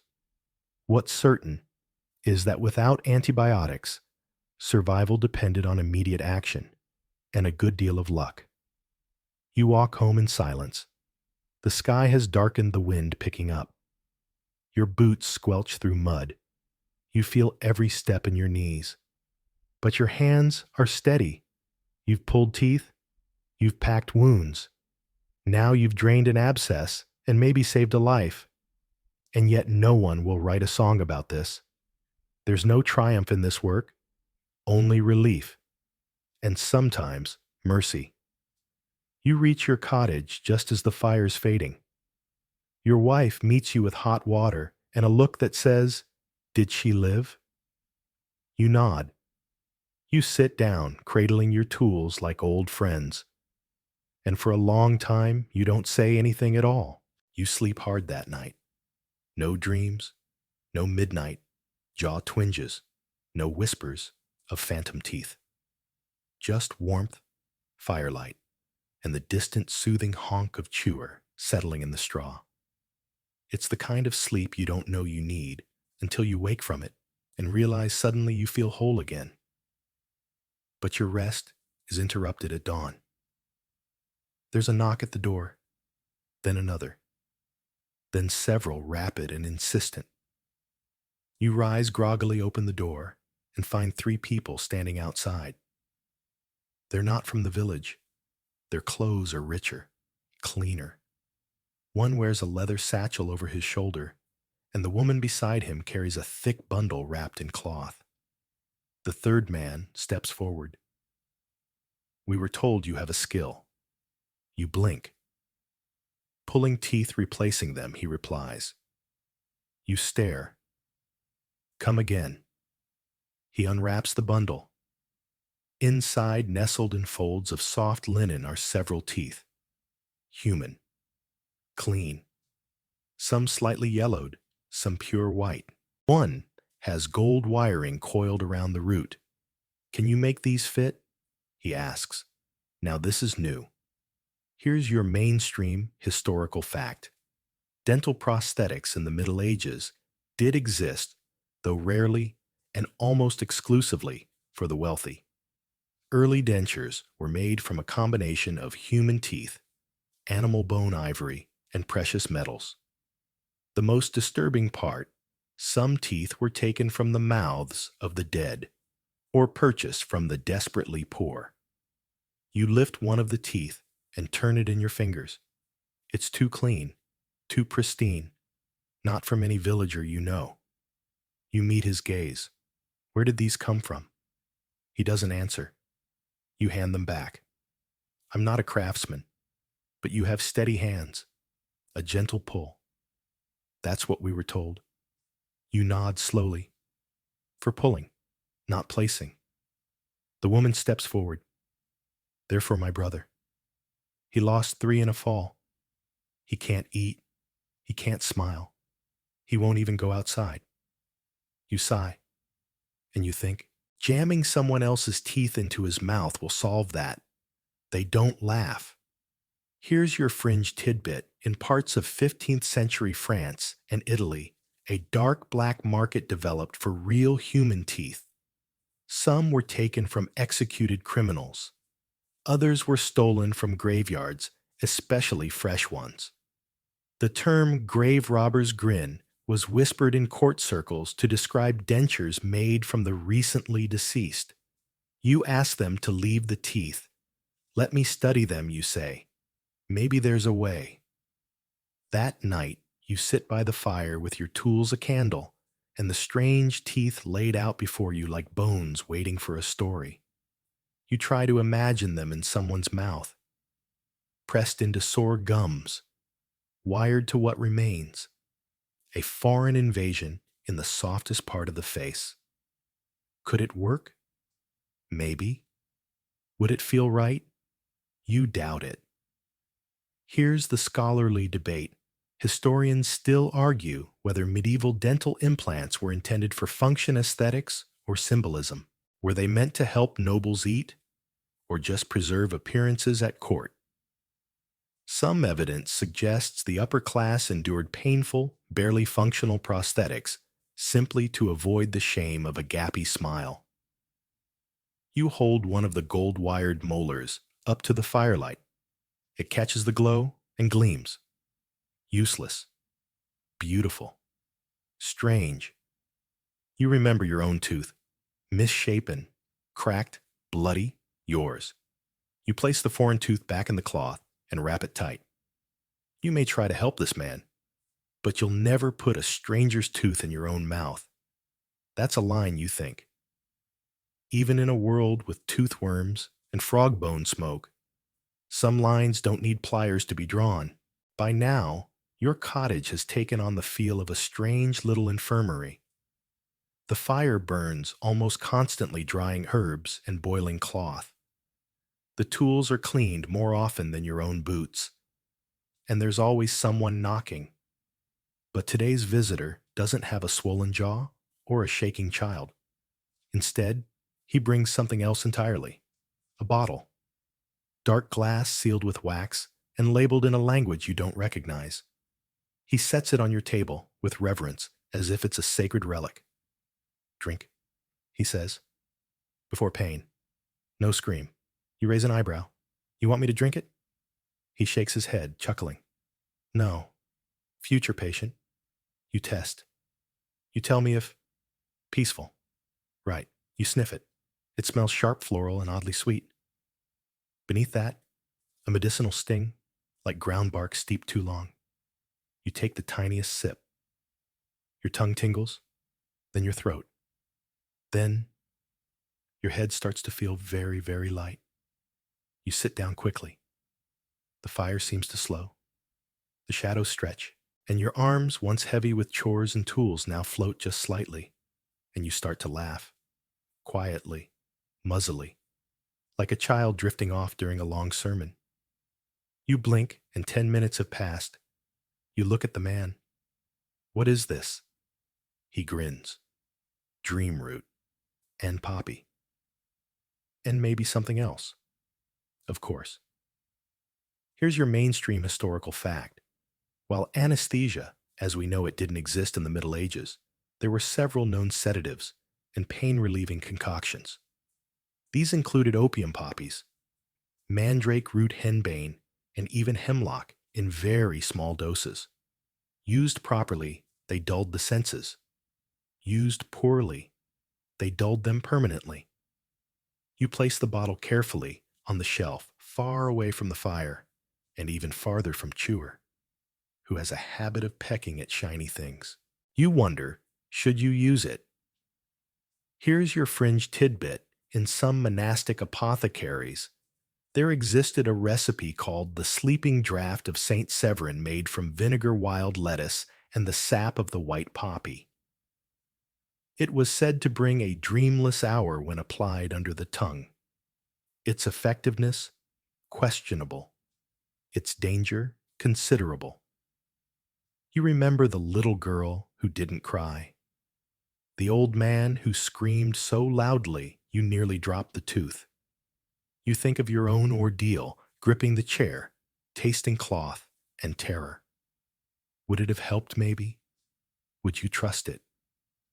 Now, you stare at the fire and feel the echo of that floating lightness in your limbs. It wasn't scary, but it wasn't quite safe either. It was a doorway you could open only once without knowing what waited on the other side. Here's the scholarly debate. Historians still argue whether medieval pain remedies were truly effective or simply placebos disguised by ritual. Some anesthetic recipes were recorded with stunning precision. Others were vague, passed by word of mouth, and misremembered until deadly. A draught that soothed one patient might stop another's heart. You write a note on the bottle. Just one word, maybe. You tuck it back into its waxed cloth and seal it away in a high cupboard. It might come in handy. Or it might be a very elegant way to kill someone. That's the line again. And this one's blurrier. It begins with a fever. Not yours. You've been careful rinsing, breathing through your nose when the herbal fumes get too intense. No. This fever belongs to someone else. A boy, maybe 16. You don't know his name. He arrives at your door at dusk, draped in a blanket, lips cracked, eyes glossy. He mumbles something about a tooth. Then he collapses. Your wife helps drag him inside. You lay him near the fire, and he curls into himself like a frightened animal. You check his jaw. No swelling. No redness. But something's wrong. His gums are pale. His breath rattles. You press your fingers to his neck. His pulse flutters like a moth against a window pane. You ask, how long has it hurt? He doesn't answer. His sister arrives an hour later. He had a molar pulled 3 days ago, she says, wringing her hands. From a traveler. In the square. It bled a lot. Then he fainted. Then the fever. You close your eyes. Too late. Here's your mainstream historical fact. Untreated infections from dental procedures were a major cause of death in the Middle Ages. Without sterilized tools or antibiotics, even a simple extraction could lead to septicemia, a systemic infection that could spread to the brain, heart, or lungs within days. You boil water. You soak cloth. You rub his forehead with sage. But you know the truth. His gums are gray now. His breath is turning sour in a way that smells deep. Bone deep. He sleeps in fits, tossing whispering nonsense. The fever has taken hold of his brain now. He asks for his mother. He thinks you are a priest. You hold his hand anyway. Here's your fringe tidbit. Some believed a tooth infection could cause madness. In certain cases, patients who experienced delirium after dental work were locked away in monasteries thought to be possessed or cursed. One account describes a man who tried to dig out the worms from his own skull using a chicken bone. You do everything you can. Saltwater rinses, wine compresses, prayers. But on the third morning, he dies. Quietly, before dawn. Just a slow exhale and then nothing. You bury him yourself. You find a small silver token in his satchel, St. Apollonia worn nearly flat. You place it on his chest before the earth closes over him. Here's the scholarly debate. Historians still argue whether deaths like this were common or just poorly documented. Some suggest tooth-related deaths were underreported, especially among the poor. Others believe that natural resilience and low-sugar diets may have prevented more frequent infections. But you've now seen it with your own eyes. It doesn't take a battlefield to die in pain. Sometimes it's just a tooth, pulled too fast, with a dirty hand. That night, you clean your tools slowly, meticulously, as if you're trying to scrub away something invisible. Your wife brings you tea. You don't drink it. You stare into the fire and wonder how many more will come, how many you can save, how many will leave with a grin, and how many will leave in silence. You think of the boy's final breath, of how soft it sounded, like a candle being blown out from the inside. The day after the boy's burial, the village is hushed. Not because anyone says his name, no one does, but because they all know. They know he came to you. They know you tried. And they know he died anyway. You become for a little while something not quite trusted. The healer who couldn't heal. The man with cloth and wine and careful hands who still lost one. It's unfair. But it's also human. Some people still knock. Quietly, mostly at night. They look around before entering. They speak in whispers. Just a bit of swelling, they say. Nothing serious. As if naming pain too loudly might make it real. And yet, others come with more faith than before. The miller's wife brings her youngest, an infant barely teething. When the time comes, she says, "I want you to be the one." The blacksmith offers you a new pair of tongs, hand-forged, just in case he mutters. Even Lady Marjorie returns smiling, faintly, her lips painted with crushed rose petals. She leaves a small linen pouch on your doorstep. Inside, a silver ring shaped like a tooth. No note. You're not sure what it means. Thanks, perhaps. Or solidarity. Here's your mainstream historical fact: medical practitioners in the Middle Ages often operated in a strange social gray zone, respected by some, feared by others. Success earned you praise. Failure, even unavoidable failure, could stain your name for years, especially when death came quietly. You begin to write. Not much. Just notes. Observations. The shape of swelling. The color of pus. The difference between aching and burning. You sketch teeth, molars, canines. You label them with charcoal. Your daughter finds your notebook and asks, "Is this a spell book?"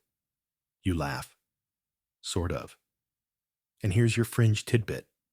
A few rare medieval texts tucked away in monastic libraries contained diagrams of the human mouth. Some even included chants to coax the rot from the root. One such text advised smearing honey across the teeth before bed to sweeten the breath of dreams. You try it once. It's a sticky mess. Your wife laughs until she cries. That night, you sit outside beneath the stars. The wind is cool, brushing your face like a quiet apology.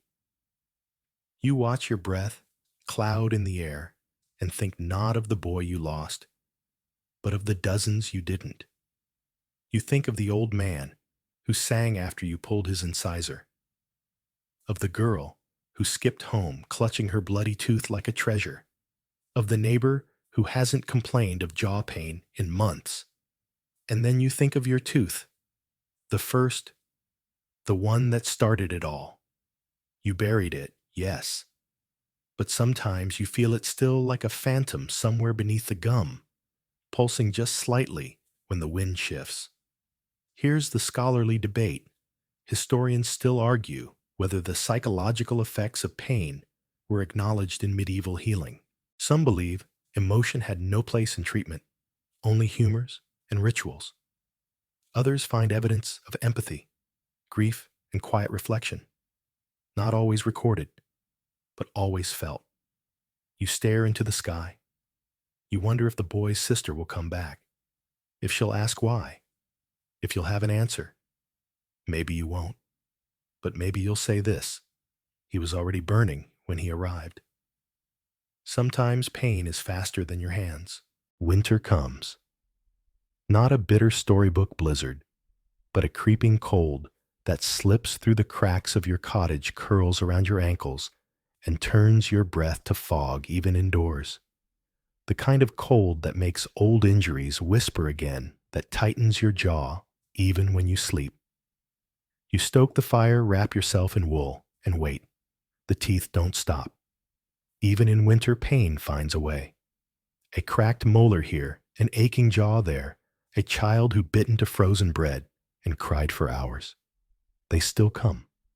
Not as many, and not as loudly, but enough to keep your tools warm. And then one night, a face you haven't seen in years appears at your door. Your uncle. He grins wide and toothless. "You pulled my brother's tooth when we were boys," he says, with a hot knife and a lot of swearing. "Now, I need your help again. Fewer teeth to worry about now, mind you." He points to his mouth. One lonely stump remains angled sideways like it's trying to escape. "Hurts when I smile," which is all the time. Terrible, isn't it? You boil wine. Sharpen your wedge. Position the chair near the fire. You still scream, like you used to, you ask. He laughs, then winces. "We'll find out." You pull the tooth with a twist and a grunt and a whispered curse from both of you. It goes easier than expected. Afterward, he sits near the fire, sipping warm broth. "You've changed," he says. "Used to be all elbows and panic. Now you work like a monk with a steady hand." You smile. Here's your final mainstream historical fact. By the end of the Middle Ages, dental care was just beginning to shift. Universities began formalizing medicine. Books on anatomy emerged. The barber surgeon's role slowly evolved or split. In some places, early dental specialists began to appear. But for most, oral care remained what it had always been: communal, crude, and deeply personal. You watch the fire crackle. Your uncle snores gently. You get up and check your cupboard. The herbs are low. You'll need more sage. The wine, too, it's nearly gone. Your daughter's tooth sketches have expanded to fill nearly half the wall now. A mosaic of smiles, gaps, and growing grins. You feel proud and tired. Here's your final fringe tidbit.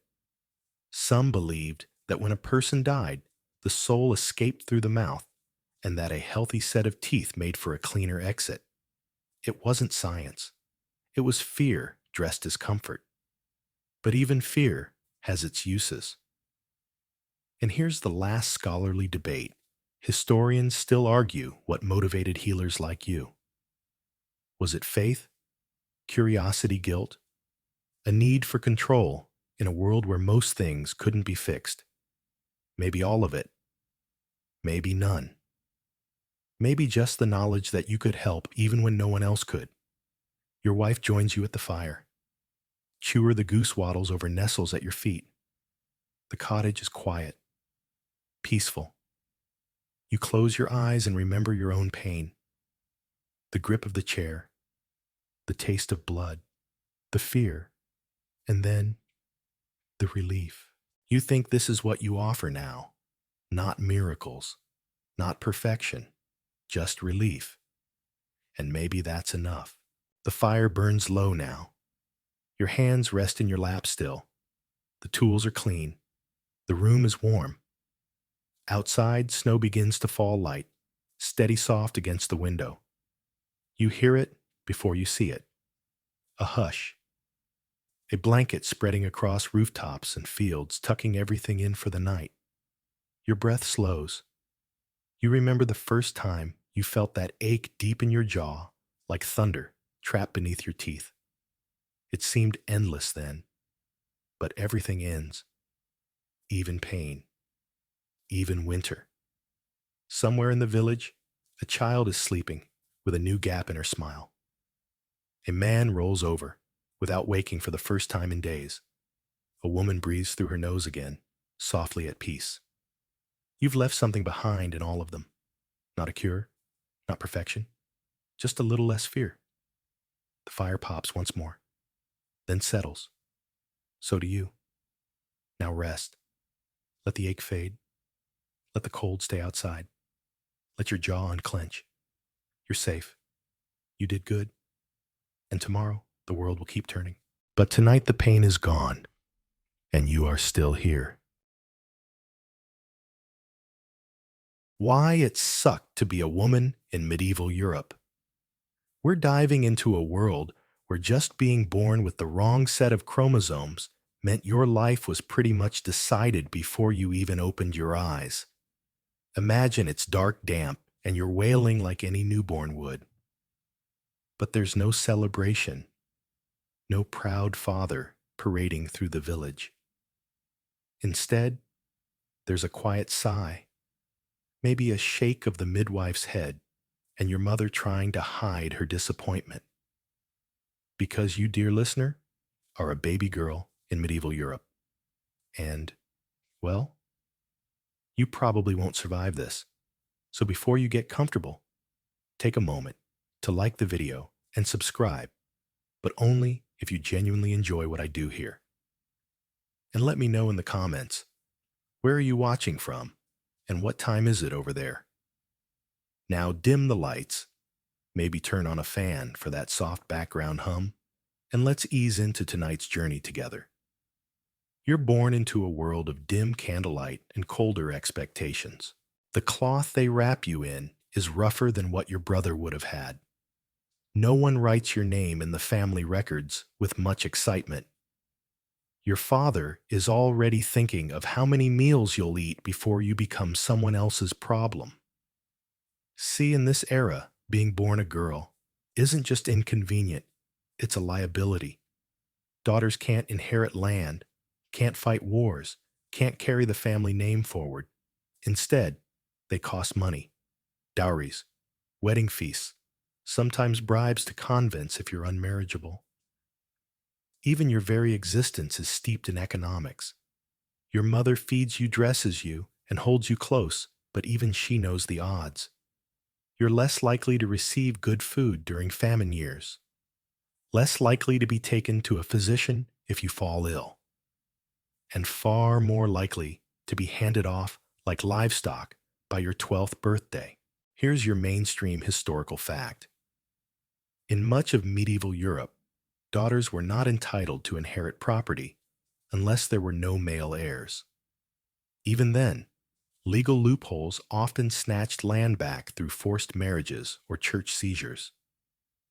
Daughters were by law and culture secondary. But not all neglect is visible. You notice early that your older brother gets more bread, more attention, and more time to just be a child. You, on the other hand, are dressed early in miniature versions of your mother's garments and expected to start helping before you can even spell the word. And here's your quirky tidbit. Some rural communities used baby girls as literal furniture, propping them in baskets, or wrapping them tightly so they wouldn't crawl away while mothers worked. It wasn't abuse exactly, just practicality wrapped in rough cloth and lowered expectations. There's a quiet ache to your days. Not pain exactly, but a dim recognition that life doesn't stretch out before you. it narrows. You play with dolls made of rags, while boys swing sticks like swords.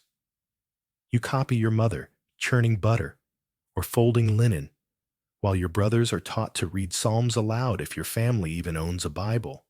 Some do worse. They sell their daughters outright, promise them to local merchants in exchange for loans. If you're unlucky enough to be born during hard times, your entire future might hinge on a neighbor's generosity or their appetite. Here's the scholarly debate.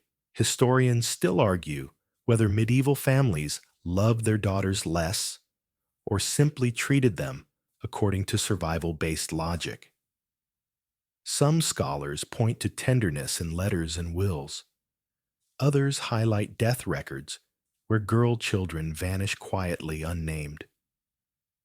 Your first few years pass in a fog of wooden bowls, rough fingers, and constant reminders to be still, be quiet, be good.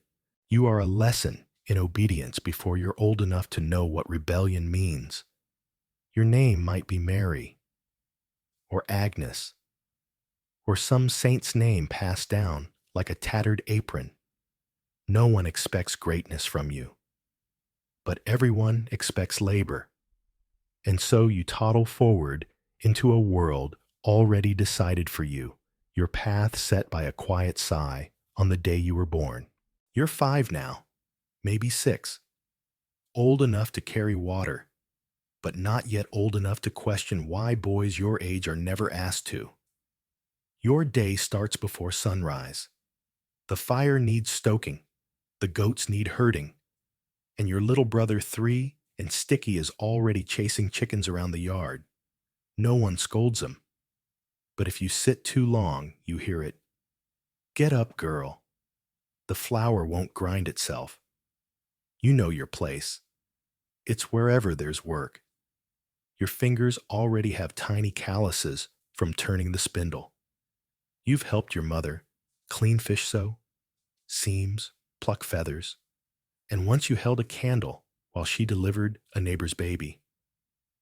That night, you cried yourself to sleep, not because of what you saw, but because you understood deep down that someday it would be you. Meanwhile, the church bell rings, not just for Mass, but to remind you that God is watching, especially you, with your smaller frame, your softer voice, your dangerous potential for sin. After all, it was a woman who got humanity thrown out of paradise. Here's your mainstream historical fact in medieval Christian doctrine. Eve's role in original sin was frequently invoked as a warning to young girls. Religious instruction for women centered around obedience, chastity, and penance. The church taught that a woman's body was both sacred and suspect. You don't understand the sermons entirely, but you get the tone. You're told that your voice should never rise above your brother's, that your skin should be covered, that your thoughts, yes, even your thoughts must remain pure. You're 6, and already the world feels like a test you didn't sign up for. On Sundays, your family sits in the cold stone nave of the village chapel. You fidget, and your mother gives your hand a gentle squeeze. Don't move. You watch the flicker of candlelight across the priest's face as he preaches about holy suffering. The Virgin Mary is mentioned often. She's your blueprint. Silent, devoted, untouched. Perfect. Here's your quirky tidbit. In some convents, girls were taught to emulate saints by practicing small acts of pain endurance, holding hot pebbles, kneeling on sharp grains, or fasting for spiritual clarity. You try this once with a pin prick and then cry. You never do it again. School, if it exists in your village, is for boys. Maybe a visiting monk teaches letters to wealthy sons. But your education is different. You're taught to count loaves, to thread needles to know when the milk is about to spoil by the way it smells at sunrise. And don't forget prayer. always prayer. Morning, noon, and night. You're told the devil watches idle hands, and women's hands are especially tempting. Here's the scholarly debate. Historians still argue whether religious life offered young girls empowerment or suppression. Some claim convents gave women education and authority denied elsewhere. Others argue the church simply exchanged domestic chains for spiritual ones. Different collars, same control. By the time you're 8, the whispers begin. She'll be ready soon, someone says, after you help deliver bread to the manor. Ready for what you're not sure. But the looks linger longer. The attention shifts from your work to your waistline. You notice the difference. You carry yourself a little more carefully. You pull your shawl tighter. You say less. Because even at 8, you know that being seen is dangerous. You watch the boys laugh, loudly, race sticks, trip in mud. You envy how little they have to protect. Their bodies are not temples, they're tools, allowed to break and heal and break again. But your body, it's already a symbol, a risk, a thing that must be covered, managed, preserved. You tuck your questions away like pebbles in your apron pocket. Too sharp to throw, too small to change anything. You want to believe there's more than this, that maybe one day you'll read, or speak in front of men, or wear shoes not made of bark and string. But for now, you lower your head. You fetch the water. You pray the boys don't throw stones. And you try so hard to be good. You're 12 now. Maybe 13. It's hard to say birthdays aren't celebrated so much as vaguely remembered. But your body knows what the calendar never says aloud. Your hips ache some mornings. Your chest has changed. You feel it in the way your clothes fit and the way they look at you now. The baker's boy doesn't throw crumbs at you anymore. He stares too long instead. The priest speaks more softly when he blesses you, and your mother's hand lingers longer on your shoulder, as if bracing you for something she can't quite say. You wake up one morning to find blood on the straw. Your heart races not out of fear exactly, but something worse, understanding. You don't tell anyone. You try to hide it. But of course your mother knows. They all know. Your aunt arrives the next day with folded cloths and a bowl of boiled water. She says nothing, just gives you a tight nod. You are in the eyes of this village now a woman. Here's your mainstream historical fact. In most parts of medieval Europe, girls were considered marriageable as soon as they reached puberty. There were regions where girls were wed at 12 or 13, especially if property family alliances or inheritance were involved. Consent was more legal formality than actual discussion. You're suddenly not just a girl anymore. You're valuable, but only in a very narrow sense. Whispers about dowries begin. Your mother starts saving better scraps of fabric for you. The man at the well smiles at your father a little too knowingly, and just like that you've become a bargaining chip. You no longer walk alone. You're not supposed to run either. Running makes things bounce. You're told to avoid the woods, avoid the river, avoid speaking too freely. Your body has become a signal flare in a world that prefers quiet girls. Here's your fringe tidbit. In some households, girls were given tiny pouches of dried herbs, rosemary, sage, or lavender to wear around their necks. The scent was believed to cool the blood and suppress lust. Yours is scratchy and smells like damp hay. Your duties double overnight. Not just chores, but practice kneading dough the right way for guests standing straight during prayers, making eye contact, but not too much. Smiling, But not like that. Your whole life becomes a performance, and the audience is made of potential husbands. You hear your parents speaking in hushed tones late at night. Names are mentioned. Families, cows, land.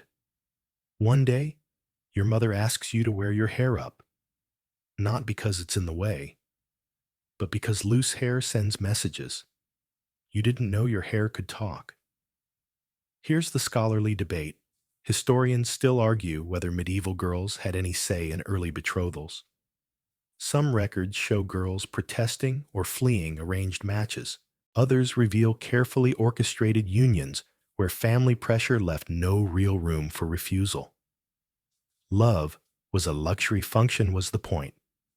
You sneak away one afternoon, just for a moment. You lie in a patch of sun behind the stable and close your eyes. You try to remember what it felt like to be a child. But even that memory is starting to shift. Your dolls are gone. Your voice is quieter. Your back aches from grinding grain, and your palms are rough. You press them to your stomach and wonder what comes next. You already know the answer, but you hope faintly foolishly that maybe your story will be different. But it won't be. Soon you'll be promised. Then taken. Then traded again through childbirth and widowhood, and maybe even remarriage. Your name will change. Your clothes will change. Your life will be a series of roles played for others. For now, you pull your shawl tight and walk back toward the cottage where someone is already preparing you for goodbye. The wedding isn't grand.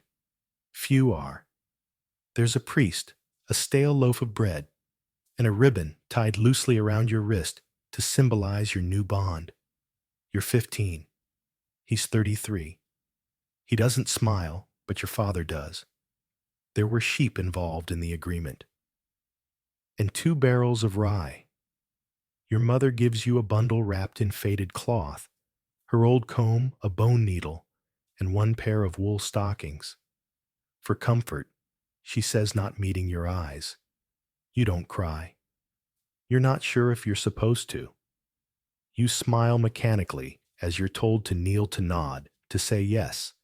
You now belong to someone else. Here's your mainstream historical fact in medieval Europe. Marriage was as much a legal and economic contract as a personal relationship, often more so. Girls were frequently married off as soon as they were biologically able to bear children. Husbands gained legal authority over their wives' property bodies and even punishments. Your new home is smaller than your father's, but colder. There's a single hearth, 1 stool, a lumpy mattress stuffed with reeds. Your husband speaks little. When he does, it's to give instructions about food, about firewood, about silence. You listen. What else can you do? He expects meals, hot clothes, mended hands busy. He expects you to know these things already. When you don't, there are no outbursts, just long disappointed looks that feel worse than shouting. You chop wood. You scrub linens in freezing water. You patch his socks while the tips of your fingers go numb. Sometimes you forget to breathe until your chest aches. And every time you close your eyes, you feel the weight of the ribbon from the wedding still tied somewhere in your ribs. Here's your fringe tidbit. In some households, brides were expected to demonstrate obedience during wedding feasts by standing through the entire meal, serving guests with lowered eyes, or even remaining silent for a full day. Failure to comply was considered a poor omen. You begin to shrink in your own skin. You used to hum while you worked. Now you barely make a sound. At night, the cottage settles into a creaking hush. You lie on the straw mattress, listening to his breathing. You pretend you're elsewhere. You imagine you're invisible. Sometimes you dream of your mother's hands. Not her words, just her hands. folding cloth, tucking hair, pressing warmth into your shoulder like a promise. Here's the scholarly debate historians still argue whether medieval marriages were universally oppressive or simply reflective of their time. Some records describe mutual companionship. Others detail neglect, forced obedience, or worse. Women's diaries are rare, but when they exist, they often ache with quiet resignation. You learn to anticipate your husband's moods, to read his footsteps, to sense when your silence is welcome and when your voice might be required, but only briefly and never in disagreement. You become skilled at small efficiencies, saving bits of fat, for later meals, stretching thread twice as long, remembering the names of his relatives even when they forget yours. Your body, once awkward and uncertain, is now a vessel for expectations, a source of airs, a target for scrutiny, a thing that must not age, sag, resist. Some days you see your reflection in the water bucket and feel detached, as if the girl in the surface is someone you used to be, someone who liked lavender and sun patches and splashing in puddles, someone who could speak. Now your speech is rationed. You say yes. You say I'll try. You say thank you. You rarely say no. But tonight you whisper it, just once, under your breath, not to him, just to the walls. And the walls listen. The first time you miss your bleeding days, you don't say anything. You just notice. A few days late, then a few more. You kneel longer at the morning prayer. You scrub harder at the wash basin, as if effort might stop the tide already rising inside you. You've seen it before your mother, the neighbors, even that girl from 2 cottages over, who fainted by the well and never stood up again. You know what it means. You're going to be a mother, whether you want to or not. Here's your mainstream historical fact. In medieval Europe, motherhood wasn't a choice. It was a destiny. Women were expected to produce heirs, preferably sons, and often gave birth to 10 or more children throughout their lives. Infant and maternal mortality rates were staggeringly high. You tell your husband on a damp morning as you knead rye dough. He grunts, nods, and pats your shoulder like you're a cow who's finally started producing milk. It's not unkind. But it isn't anything close to joy. He tells the priest. The priest tells the neighbors. You're given a pot of broth and a scratchy wool blanket. Congratulations. You begin to feel less like a person and more like a cradle waiting to happen. At first, it's just nausea and sore joints. But soon, your body isn't your own. Your belly swells. Your breath shortens. Your back aches constantly. You pee 10 times a day and still feel like a walking wineskin. And the baby kicks. Not gently, not poetically. Sometimes it feels like your ribs will crack from the inside. You wake up, gasping, sweating, praying that tonight isn't the night. Here's your fringe tidbit. Some midwives believe that the baby's future temperament could be shaped in the womb. So you're encouraged to touch certain herbs, avoid sour food, and listen to psalms, not for you, but for the baby's soul. When labor finally comes, it's not like the saints' stories, no halo of light or gentle sighing. It's fire. It's bone. It's something cracking open that shouldn't. You scream, and you're told to hush. You bleed, and someone tucks straw beneath your knees. You beg for water, and a neighbor mutters a prayer over your head. It goes on for hours, or days. Time unspools like a thread you can't gather. And then suddenly there's a baby in your arms. Small, blue, quiet, too quiet.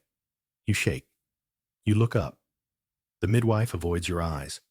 Someone takes the bundle away gently. Another hand presses down on your belly. More blood. They save you.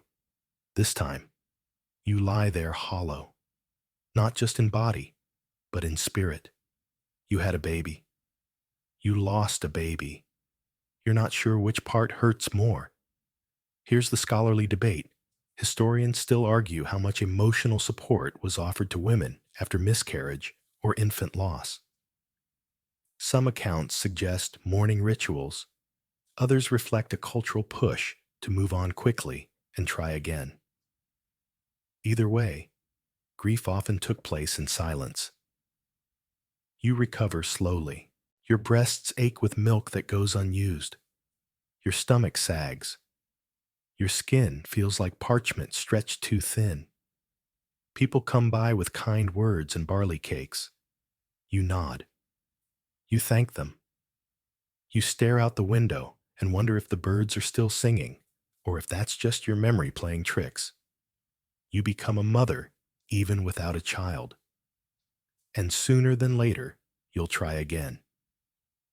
Because in this world, a woman's worth is counted in children, and yours for now is still 0. The second time, the child lives. A girl.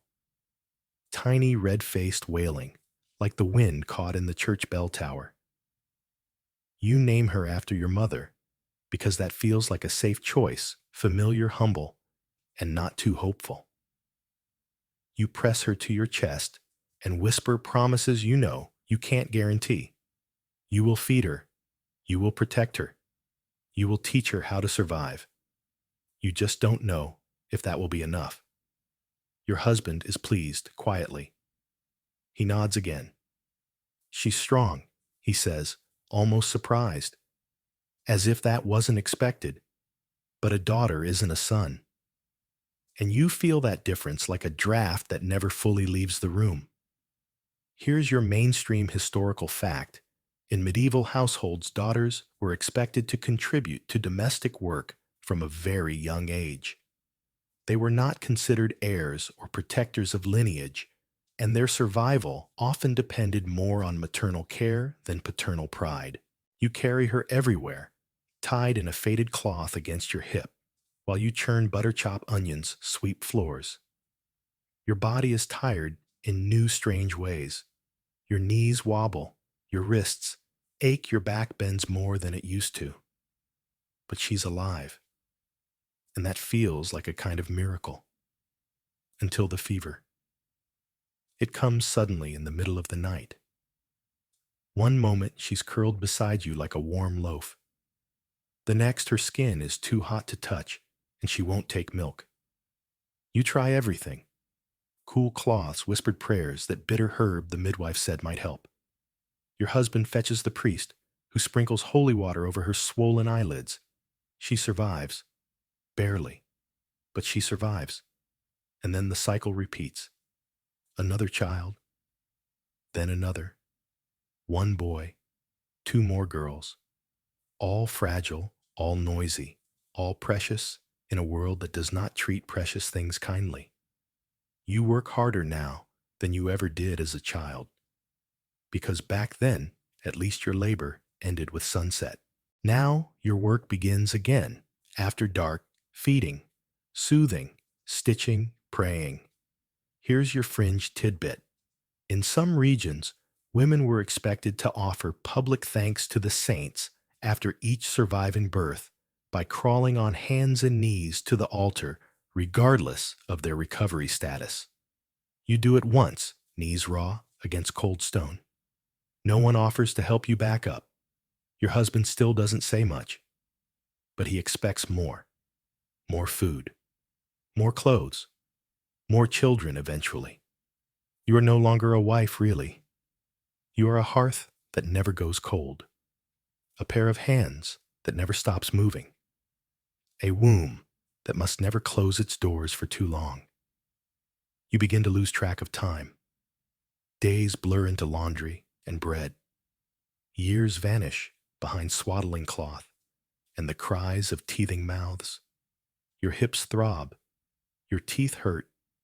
You haven't had a full night's sleep in 5 winters, and yet no one praises you. Your husband is seen as a good provider, though you haven't had meat in weeks. Your son is praised for carrying firewood once. Your daughters are already being scolded for slouching. You, though you are invisible, unless something goes wrong.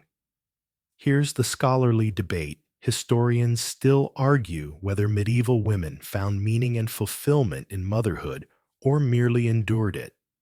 Surviving letters and records show both devotion and desperation, suggesting that maternal identity was both treasured and taken for granted. You wonder sometimes what your life would have been like if you'd had different tools, not just for the hearth, but for the mind. If someone had taught you to read, if someone had handed you a psalter instead of a rag. But mostly, you don't wonder. You keep going. Because the porridge needs stirring, and your daughter is crying again, and there's no time for dreaming. You're older now. Not old. Not yet. But your body has started whispering warnings.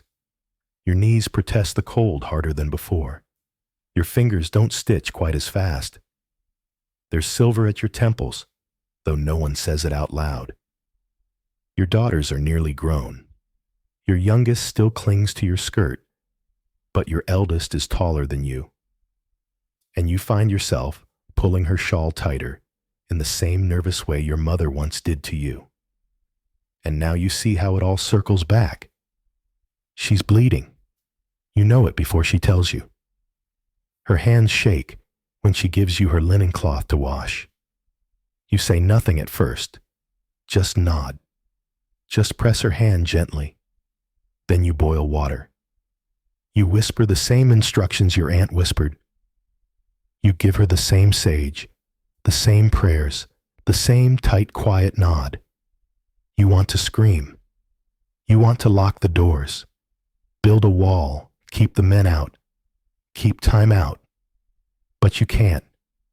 So instead, you tell her how to hide her pain, how to lower her voice, how to say yes only when she must. You teach her how to disappear politely. Here's your mainstream historical fact. Older women in medieval Europe were often tasked with preparing the next generation for marriage and domestic life, reinforcing the same gendered roles they themselves endured. They became enforcers of survival through conformity. You hear the whispers already. She's a woman now. She'll make a fine wife. How many cows will they offer? And beneath those words, you hear the ones no one says out loud. How soon can we move her out? You want to fight.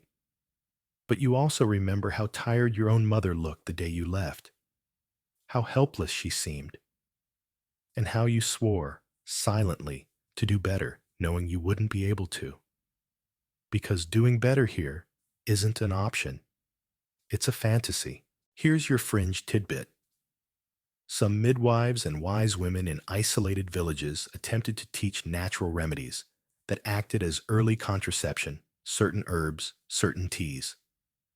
Most were unreliable. Some were dangerous.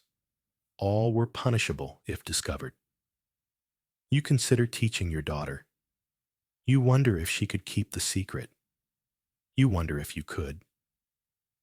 But then the priest's wife stops by with a smile that's a little too fixed, and she offers congratulations. And you realize the decision is already being made without your daughter, without you.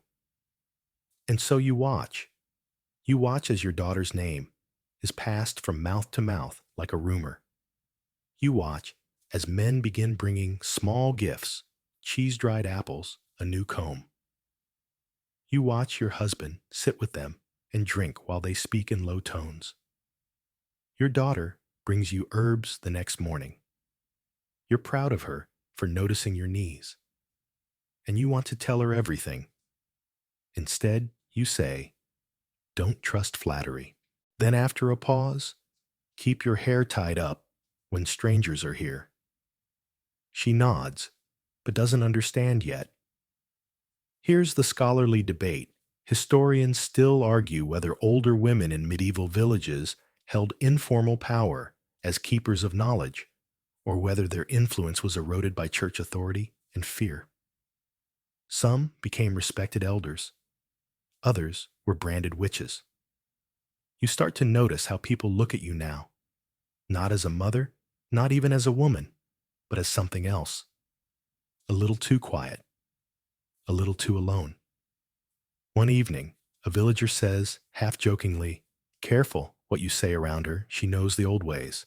Everyone laughs, but you don't.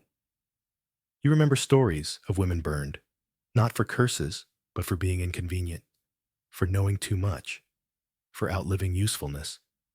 You still have your teeth. You still bleed some months, but not for much longer. And when that time comes, when you are no longer fertile, no longer fragile, no longer fit for someone else's story, you wonder what you will become.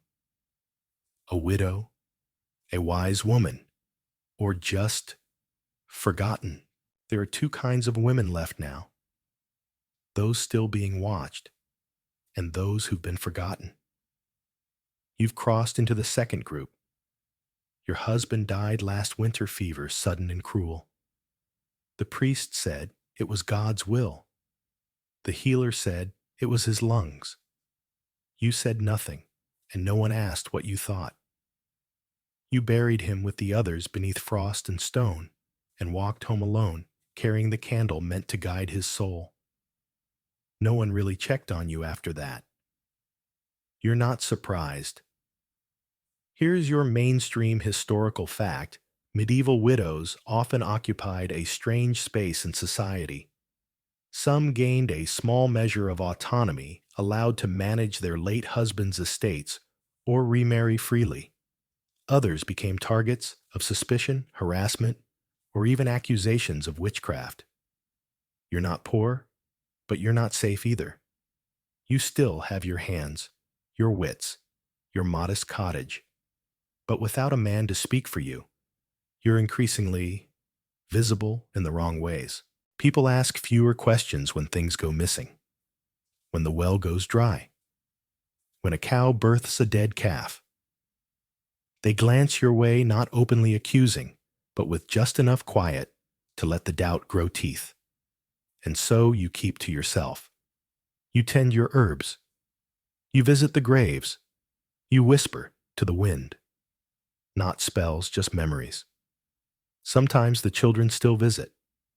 Daughters with their own little ones, now tugging shawls, asking questions. You offer tea. You offer warmth.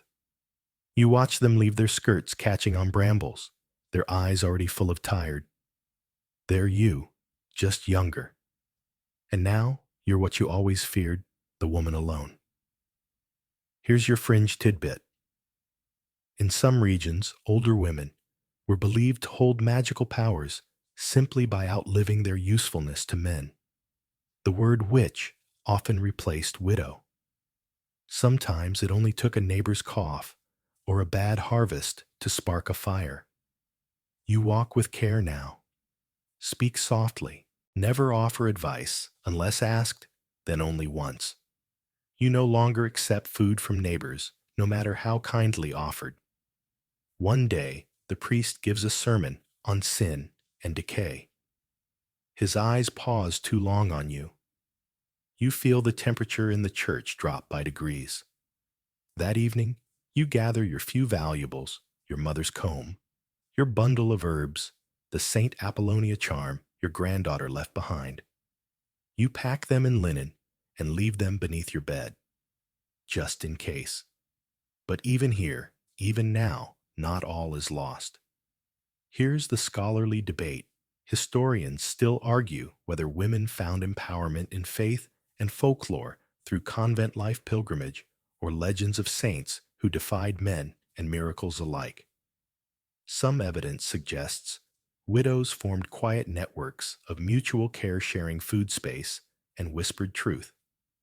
You begin to attend fewer sermons and more forest edges. You speak with the midwife more often. You start reading old prayers not as commandments, but poetry.